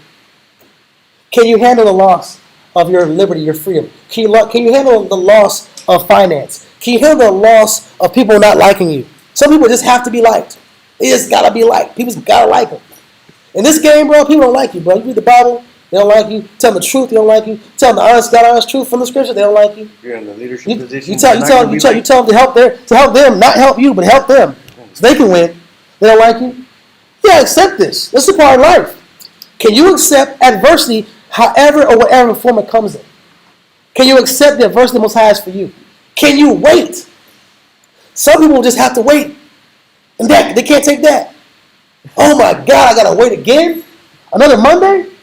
I gotta wait? You know what? That waiting period, some people do what? Faint. Definition of faint. He's trying to build men by subtraction. Let me take your comfort. Let me take your idea of control. Let me take your idea of things just gonna work out easy. Let me take away the idea of, you know what? You can see tomorrow. No, tomorrow is unknown. How about that? He subtracted the idea of everything's known so that the Christ that's in you, you can see the Christ in you activate. You can learn faith. You can learn how to suffer and be positive. You can learn how to maintain patience. You can learn how to maintain and control your thoughts and stop being this emotional, you know what? You know, back in the, not back in the day, y'all drive by those car lots? You see those tall, obviously they kind of like. Oh yeah, those floaties. What is that called, huh? little floating. They just float around. The wind blows. They gotta go all the directions out. What's that called, bro? Yeah, no, it's not. Nah, it's not. It has eyes, a mouth, and it has the arms. It's like the advertising to get your attention. To get your attention. What's that called, bro? Air dancer. Air dancers. Listen, are you an air dancer? Huh? Or inflatable too. Are you an air dancer, right? Does every feeling just make you just move around? Every impulse, every lust, every situation, everything you can't control just got you bending, got you just, there's no spine, there's no bones, you just flowing with the wind. Is that what we are? There's that one where it's just a little hand, it's like this, you're inviting all the distractions that come on. It's just kid like this. Listen, are you going to stand still for the Lord and allow the Christ in you to be tried and then be your shield and buckler and be your strength? Or are you going to constantly faint under pressure? Faint, definition. Faint. It says, weak, languid, inclined to swoon. Inclined to swoon. Read on.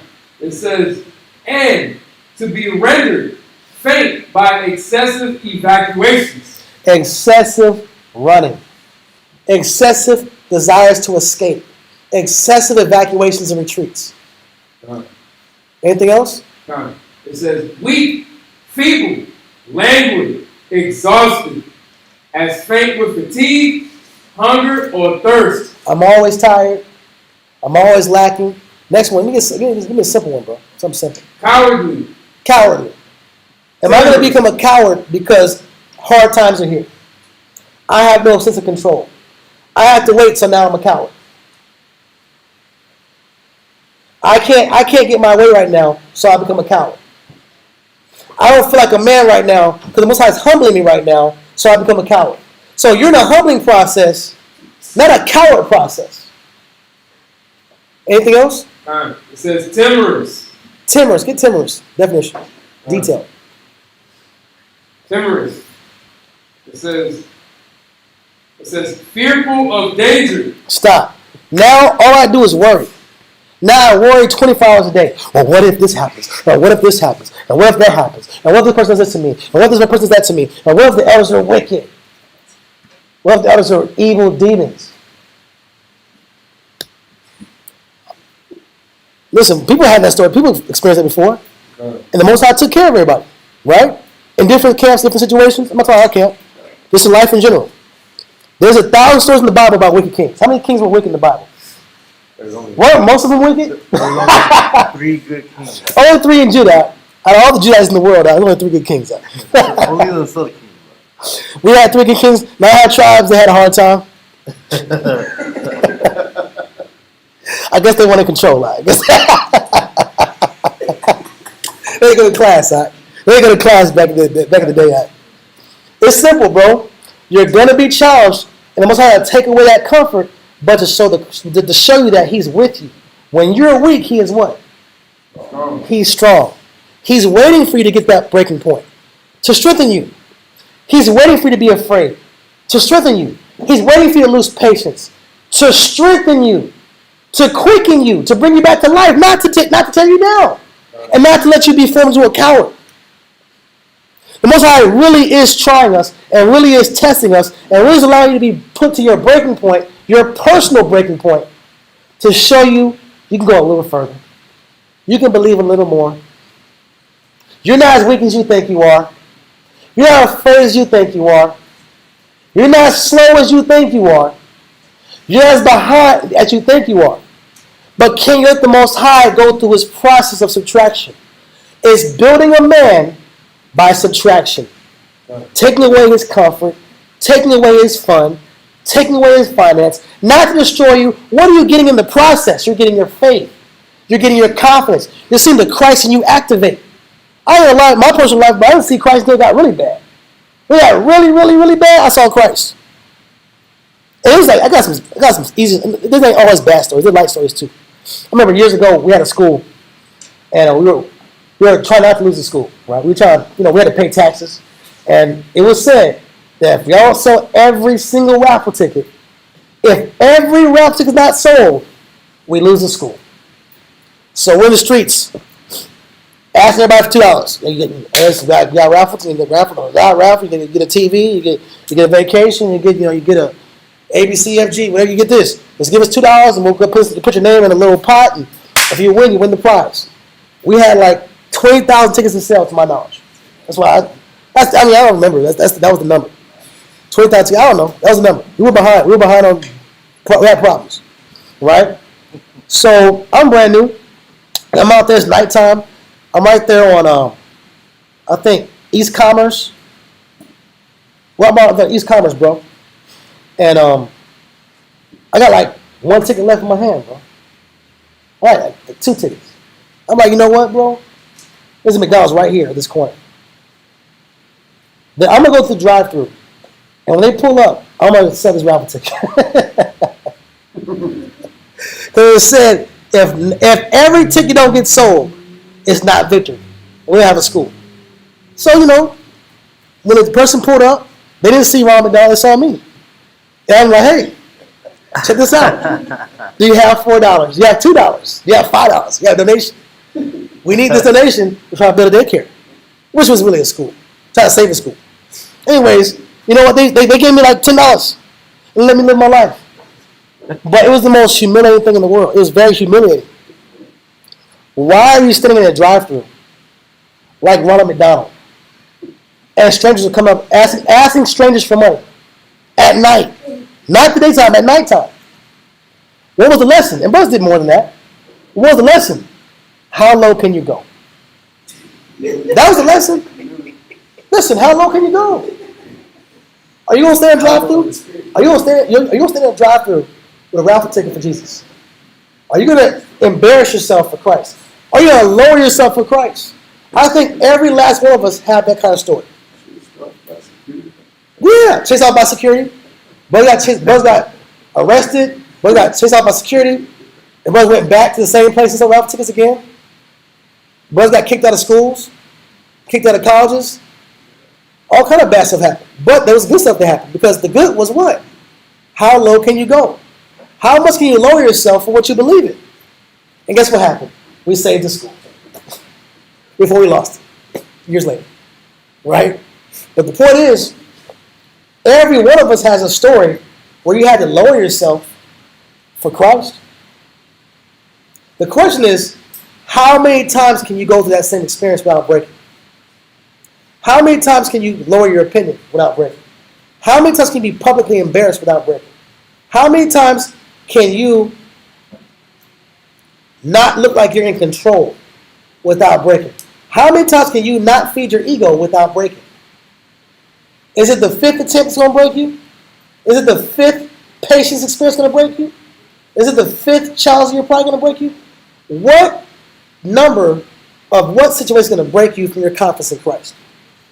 Or make you faint in the day of adversity? What's it going to take to break you? This is why the Most High is challenging you every day. Because He's trying to build you up, so when that moment comes in your life that is humiliating or challenging or tragic, that you can handle it. But if you can't go through nothing in the easy times, how are you going to handle it in the hard times? Yes, sir. Pull it real quick. Ecclesiastes chapter 2 and verse 5. It says, for gold is tried in the fire, and acceptable men in the furnace of adversity. The Most High puts His servants, because you were called to serve Him. He put you in a furnace. What's your furnace? I know my furnace was public embarrassment. I hated that. I don't like nobody looking at me crazy in public. That bothers me. That's just my personal experience. Everybody has their own experience. What's your furnace? What's your furnace of adversity? Or we were talking about earlier about directly or indirectly. Like, you're with this guy? Yeah, I'm with that guy. Or you with this group of people? Yes, I'm with this group. Well, they did this. You approve that? Like, we'll correct it. We'll fix it. We'll fix it. So you're with them, right? Yes. Yeah. What part of your life and what adversity is going to break you or build you? Either it's going to break you, the financial issue is going to break you, or it's going to build you. Yeah. The embarrassment issue is going to break you or build you. The many hours of studying will either break you or build you. You either say, I'm tired of reading this Bible, I'm done, I'm not going to class anymore. Or you know what? I believe. I know the Most High is real. And I can prove it. You thought you were done with your work day? You get called, hey, we need you over here. We need you over here. And you're already on your way home. Yeah, what's going to break you? And that's why this is important. The Most High has to build you by putting you in adverse situations so you don't turn into a coward. So you don't let your fear destroy you. So let your hate destroy you. So let your depression destroy you. So let your pride destroy you. He has to put you in this fire. He has to put you in a situation where you're tested because he's trying to live inside you. And we read earlier, the word of the Lord is what? Tried. So if Christ is dwelling in you, that's why you're getting tested. And that's why that verse is perfect. It said, pride. Read that scripture you got, pride. Pride. Ecclesiastes chapter 2 and verse 5. It Uh-huh. says, for gold is tried in the fire. Do you want to be gold or not? Do you want to be gold or not? Everybody's about they want to be gold. Do you want to be gold or not? At least you want to be silver. Silver's blowing up right now in the market. Well, up like 40%. That's irrelevant right now, but it's up 40%. Because the money ain't worth shit no more. But the whole point is, are you allowing the Most High to build you? Are you allowing the Most High to be your strength and your buckler and your shield in hard times? Can you let the Most High have his way with you and allow him to show you he's there for you without the mental hang-ups and trips? The Red Sea didn't split for the Israelites until they had to accept, I need the Most High. This ocean and Pharaoh's over there. I have no more answers, bro. It's in the Lord now. And when the Most High sees you put it in his hands and you trust him, then the miracles come. Then the testimonies come. Then the faith stories come. Then the experiences that build you up come. Then your Red Sea splits. A lot of us, our life, your Red Sea's not splitting because you still think it's you. You're still trying to fight for control. You won't let the Most High subtract distractions out your life. You won't let the Most High subtract evil people out your life. You won't let the Most High subtract negative thoughts out your life.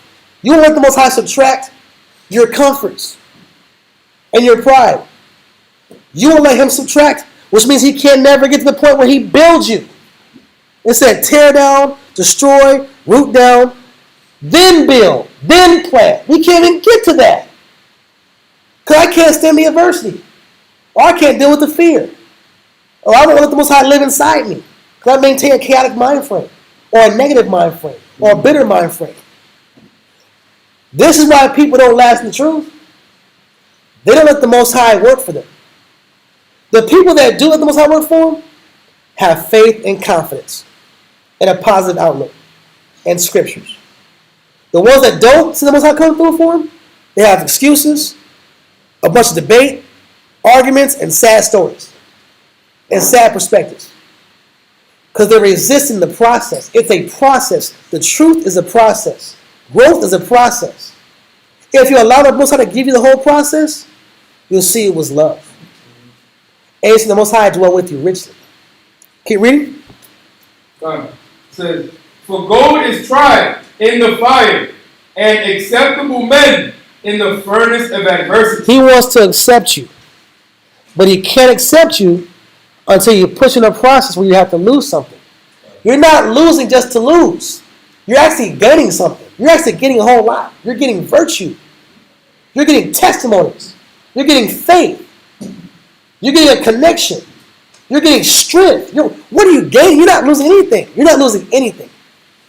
You're losing momentary comfort. You're losing pride. Your pride was worthless anyway. Your comfort has been worthless anyway. Your worldly strength, you are failing in the world anyway. Like, it's not like we were winning. Were we winning in the world? Were we like the bomb in the world? Are you Oprah Winfrey? Are you Michael Jordan? Are you Kobe Bryant? I can see that coming to truth. I can see that certain Most High coming to truth because, you're just slamming the basketball. You're scoring 50 points. You're a billion-dollar communicator. What are you doing in the world that was so exceptional? We were failures in the world. We were black sheep and failures. Why are you still fighting for control to be that? When there's glory in Christ. There's glory in service. You were born to serve. You were born to be great. You were born to have purpose. You were born to be your best. You were born to be gold. But we don't like the adversity process. We don't like the discomfort process. We want to hold on to confusion and pain and suffering and sadness. But you didn't win in the world, but you can win in Christ. In the world, you went through the process of discomfort in the world, people using you, taking advantage of you, treat you like dog crap, and you accepted it. Well, in the truth, you can't accept it. You can't be talked to a certain way. You can't even be corrected a certain way. You can't be shown you're off. But in the world, people can tell you all kinds of stuff. You accept it because you want to be accepted. This was crazy, bro. Back to our point. Go to 1 Corinthians. No, what We done with Ephesians 3, sir? Yeah. Go to Colossians 3:16 and Romans 8 and 11. I think that's the point I want to get to. This is the point I'm trying to get to, bro. So when the Most High called you, He controls your life. He's trying to live inside you.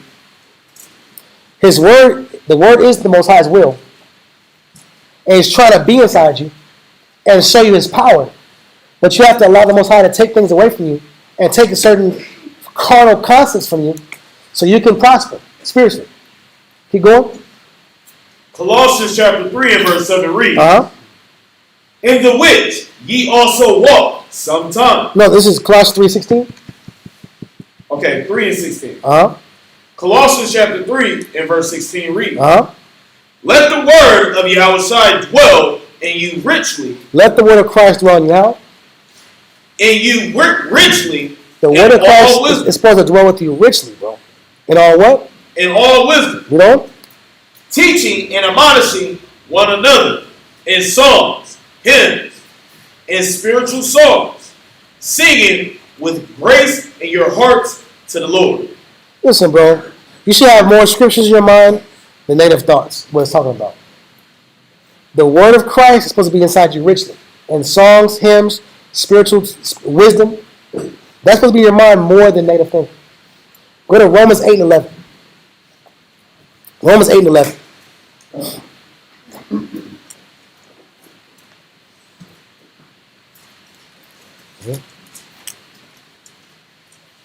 Romans chapter 8, verse 11. But if the spirit of him that raised up Yahushua from the dead dwell in you. So not only does Christ dwell in you, but the spirit of him that raised up Christ is dwelling in you. So the Most High and Christ is trying to dwell in you. But you have to lose something to get that. Read. He that raised up Yahushua from the dead shall also quicken your mortal bodies by his spirit that dwelleth in you. Therefore, brethren, we are debtors, not to the flesh, to live after the flesh.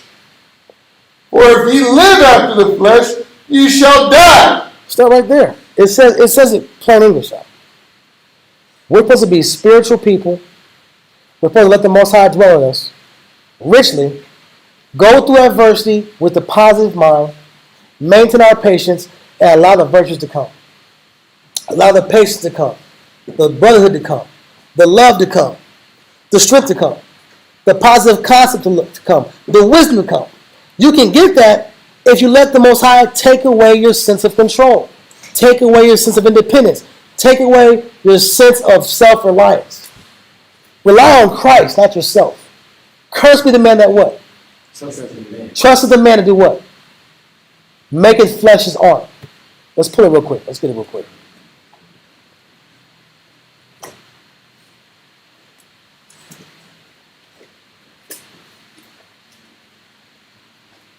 Jeremiah 17:5. It's either you trust in the spirit or you trust in the flesh, bro. Jeremiah chapter 17 and verse 5. Uh-huh. Thus saith the Most High, Cursed be the man that trusted in men. And when it says trust in man, you're a man. I'm a man. We're all men, right? We're supposed to trust in the words of Christ. Read. And maketh flesh his arm. This man trusts. How do you know this man trusts in man? Because he makes his life about his flesh. Your flesh and your arm is your strength. When you make it about only your strong suits, and you don't challenge your weaknesses, and you don't deal with your fears and face your fears, and you don't deal with your discomforts, guess what? You get cursed. Because how can you learn the Spirit if you're always relying on your flesh? How can you learn the Spirit if you're always relying on what you're good at, what you're strong at, your strong suits? You never let the Most High teach you faith. You never let the Most High teach you how He can be your buckler and be your shield. Read on. And whose heart departed from the Lord. His heart departs from the Lord because he doesn't believe. A person that does not believe, their heart departs from the Most High. Depart means to separate. Christ requires reliance. Christ requires us to cleave to Him. So He puts you in situations where you have to trust. He puts you in situations where you have to cleave. He puts you in vulnerable positions. If you don't want to be in vulnerable positions, and you want to always operate from a position of power and strength, which is natural, you just never learn the Spirit. You'll never understand faith. You'll never get Christ. You'll never get His approval. Because you didn't let the Most High subtract your confidence, your carnal confidence, your carnal strength. You didn't allow the Most High to show you a new way. There's more than one way to get something accomplished. There's the carnal way, and there's the spiritual way. But men won't let down their carnal strength to learn their spiritual strength. And when it says depart from, and the heart depart from the Lord, that's the beginning of sin. Of course. That's the beginning of sin. Men sin when they start making it about their natural strength. Because I don't need Christ. I don't need to have faith. I don't need to live by rules and structure. I just need to do me by all means. Next scripture. Let's go to What you done? I'm done with Romans, bro. Let's go to 1 Corinthians 3 and 9 through 11. Got it.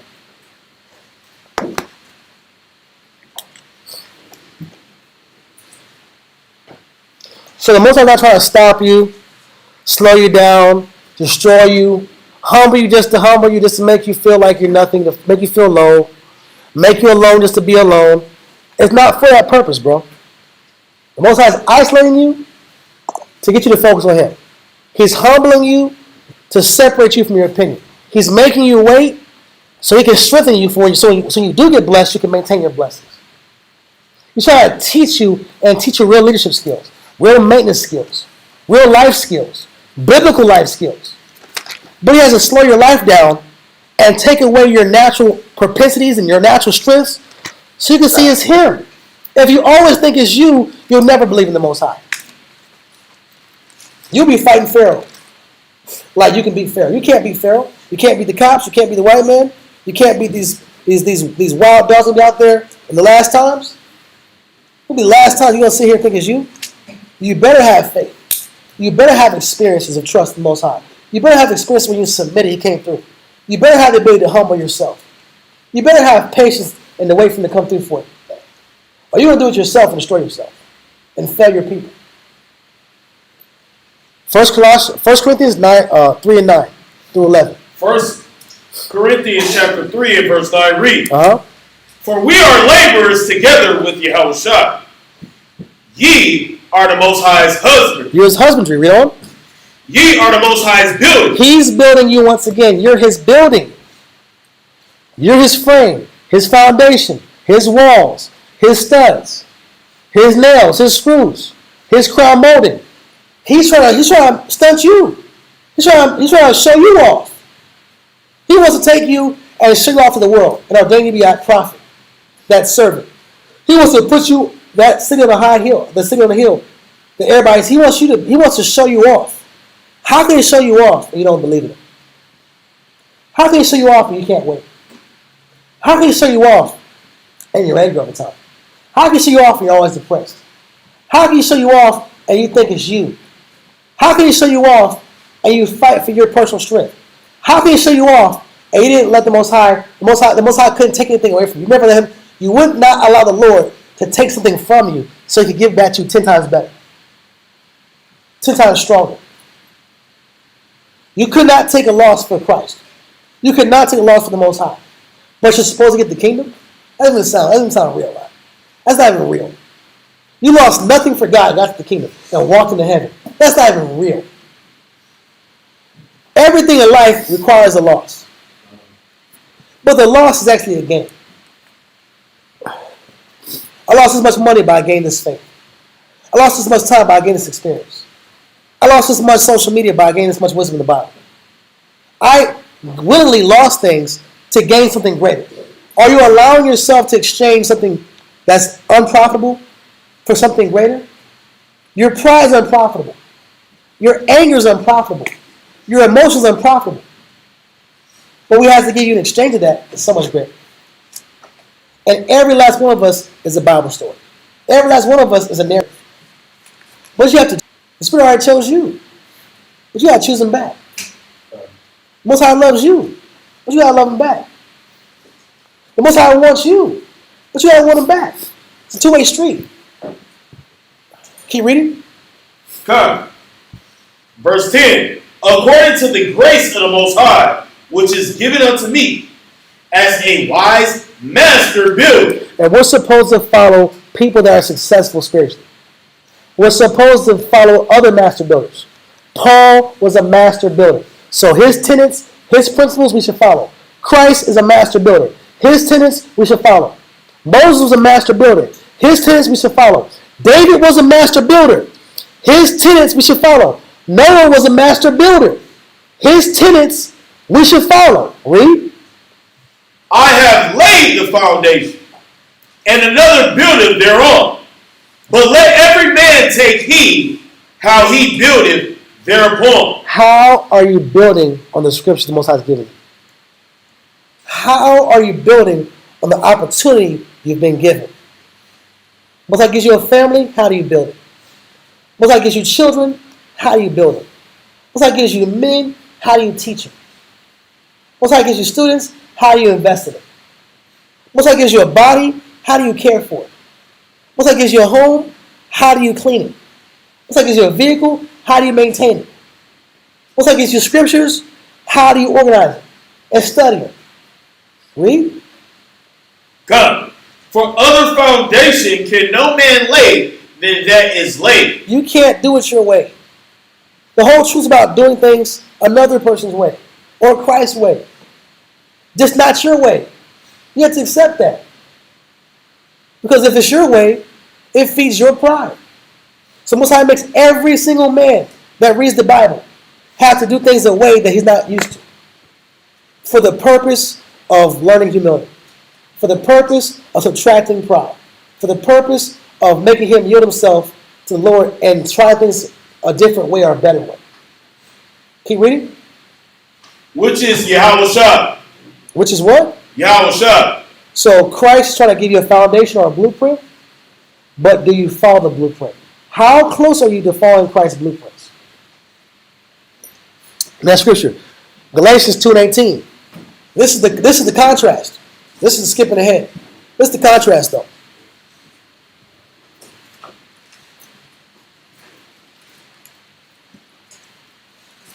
Galatians chapter 2, verse 18.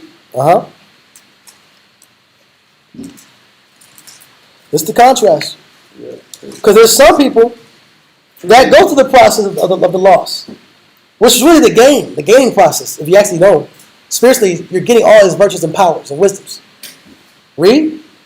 Galatians 2 and 18. For if I build again the things which I destroyed. The Most High took you through the process of stripping, taking things away, breaking your pride, putting you through financial stagnation, so you can trust in him if your thing is money. Putting you through discomforts and humility processes, putting you through long nights, long days of working, hot sun. Some brothers know about that hot sun. Exhaustion, getting checked and getting corrected, and not being able to speak your mind, speak your peace back. And all those things at the same time, not just One day is one No, it's day. all at the same time. All All at the the same time. time. All at the same time. day, Or same being falsely hour. accused by brothers and having to take a false accusation from men. These are all experiences men go through. These are all building processes. It says, but if I do what?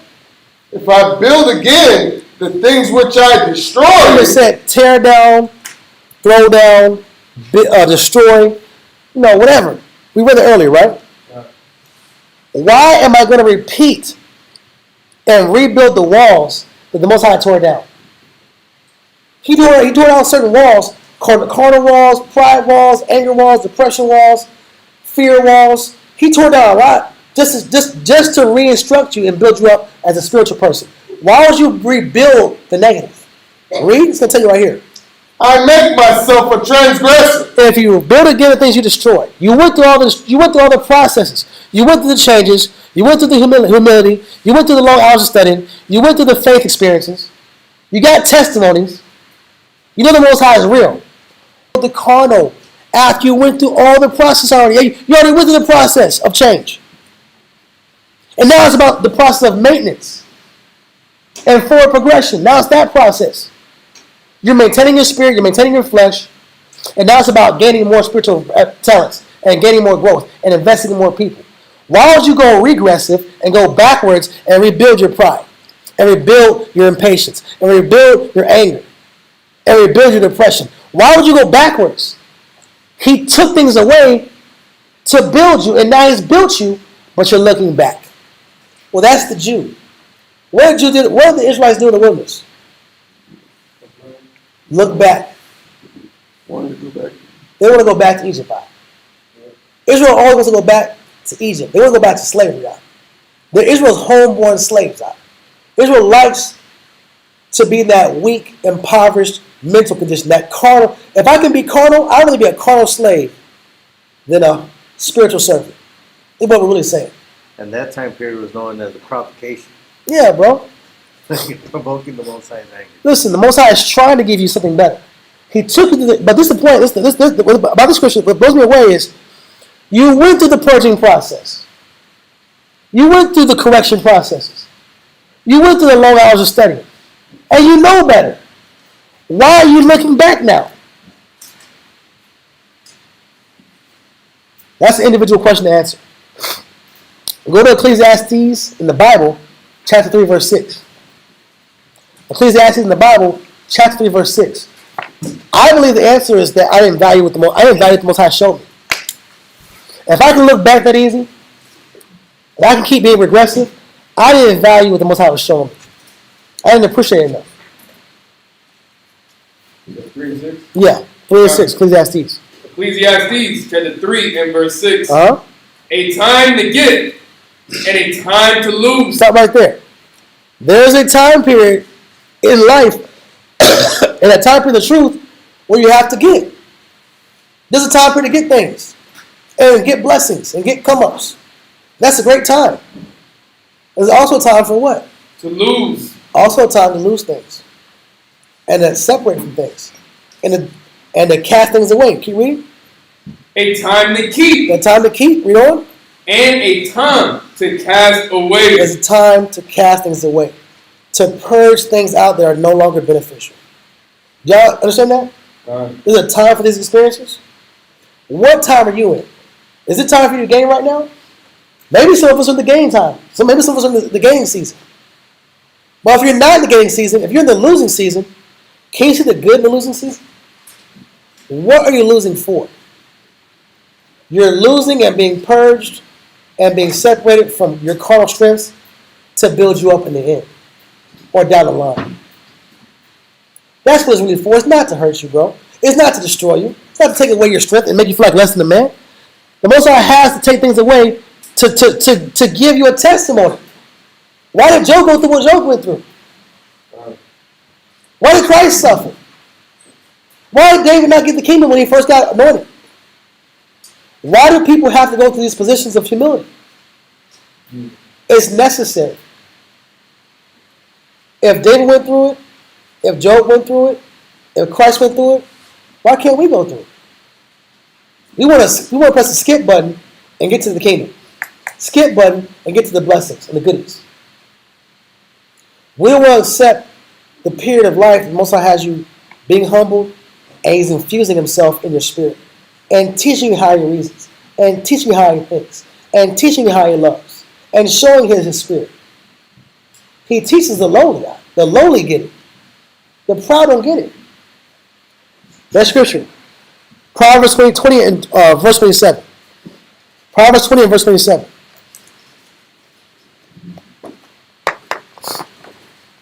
Proverbs chapter 20 and verse 27 reads. And we're not going to be all night. The spirit of man is the candle of the Lord. The spirit of man is the candle of the Lord. The Most High wants to see your reaction to the humbling process. He wants to see your reaction to the tiredness. He wants to see your reaction to the fear. He wants to see your reaction to when you feel sad. He wants to see your reaction to correction. He wants to see your reaction now. Your spirit is the candle of the Lord. Meaning a candle is apparent. Everybody can see that candle. He wants to see how you react to these situations, these scenarios, these seasons in your life. How do you react to a losing season? And how do you react to a gaining season? Some people gain and stop reading the Bible. Some people get blessings and stop studying. Some people get blessings and stop coming to class. I'm blessed. I'm too blessed now. I'm too blessed to be stressed. I've seen that before, bro. Brothers got all kind of blessings, never seen them again. What happened, huh? Oh, you know, it's all good, man. I'm trying to enjoy my blessing. Christ was your blessing. The Word was your blessing. The carnal trinkets are just products. The real blessing is the Lord's with you. Why would you separate that to worship some physical trinket, some physical object, or some physical situation? It shows and reveals we really don't value Christ. So the Most High sometimes gives you blessings to see what you do when you get it, and who you become when you get it. If you get money, who do you become? If you get certain time, certain freedoms of time, do you still study, or do you use your time for carnality? Or do you use your time for sleep? What do you do when you get blessings? What do you do when you get time? What do you do when you get leadership and authority? Some people get authority, they go crazy. They cannot handle authority. They get authority, they just cannot handle it. What do you do when you lose authority? What do you do when you lose power? What do you do when you lose money? What do you do when you lose leverage?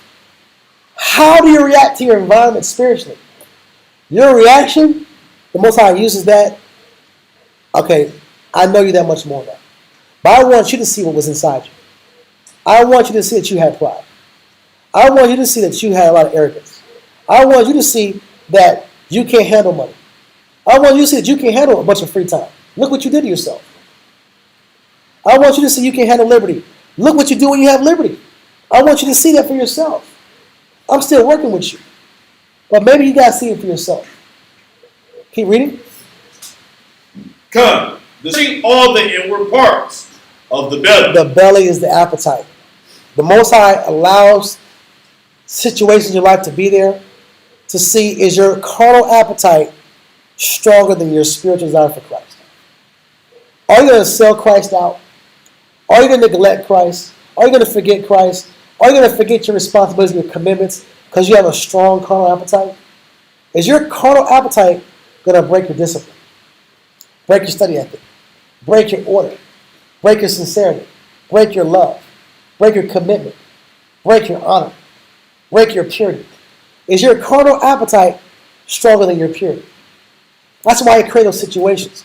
Psalms 139 verse 23.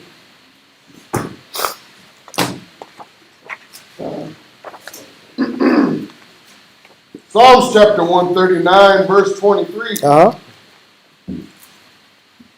Search me, O Father, and know my heart.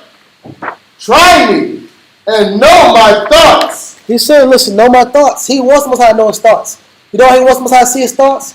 Because he's been working on himself. He's been working on his mind. He's like, try me, test me. Look for my weaknesses. Because I've been working on them. I want you to see how much I love you. Keep reading. 24. And see if there be any wicked way in me. He's proactive. He's not fainting in the day of adversity with excessive evacuations. He's not running from God. He's running to the Most High. He's running to correction. He's running to discomfort.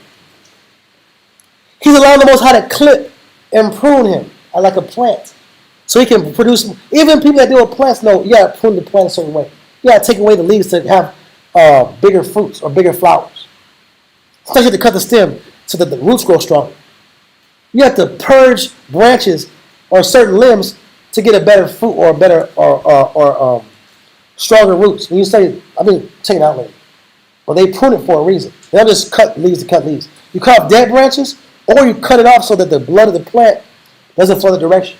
You want the blood of the plant to flow down to make bigger roots if you're trying to get a root vegetable. But the Most High doesn't. But there's a process to botany or a process to agriculture. If we're the Most High is planting, it's the same process for us. Cut his free time. Cut his opinion. I want the energy to go somewhere else. Let that mind go somewhere else. Let that concentration go somewhere else. Let the energy go somewhere else productive. Keep reading. And lead me in the way everlasting. And lead me in the way everlasting. He's asking to be led. How many of us ask to be led? How many of us want to be led? How much enjoy being led? That's a rhetorical question. James 1 and 3.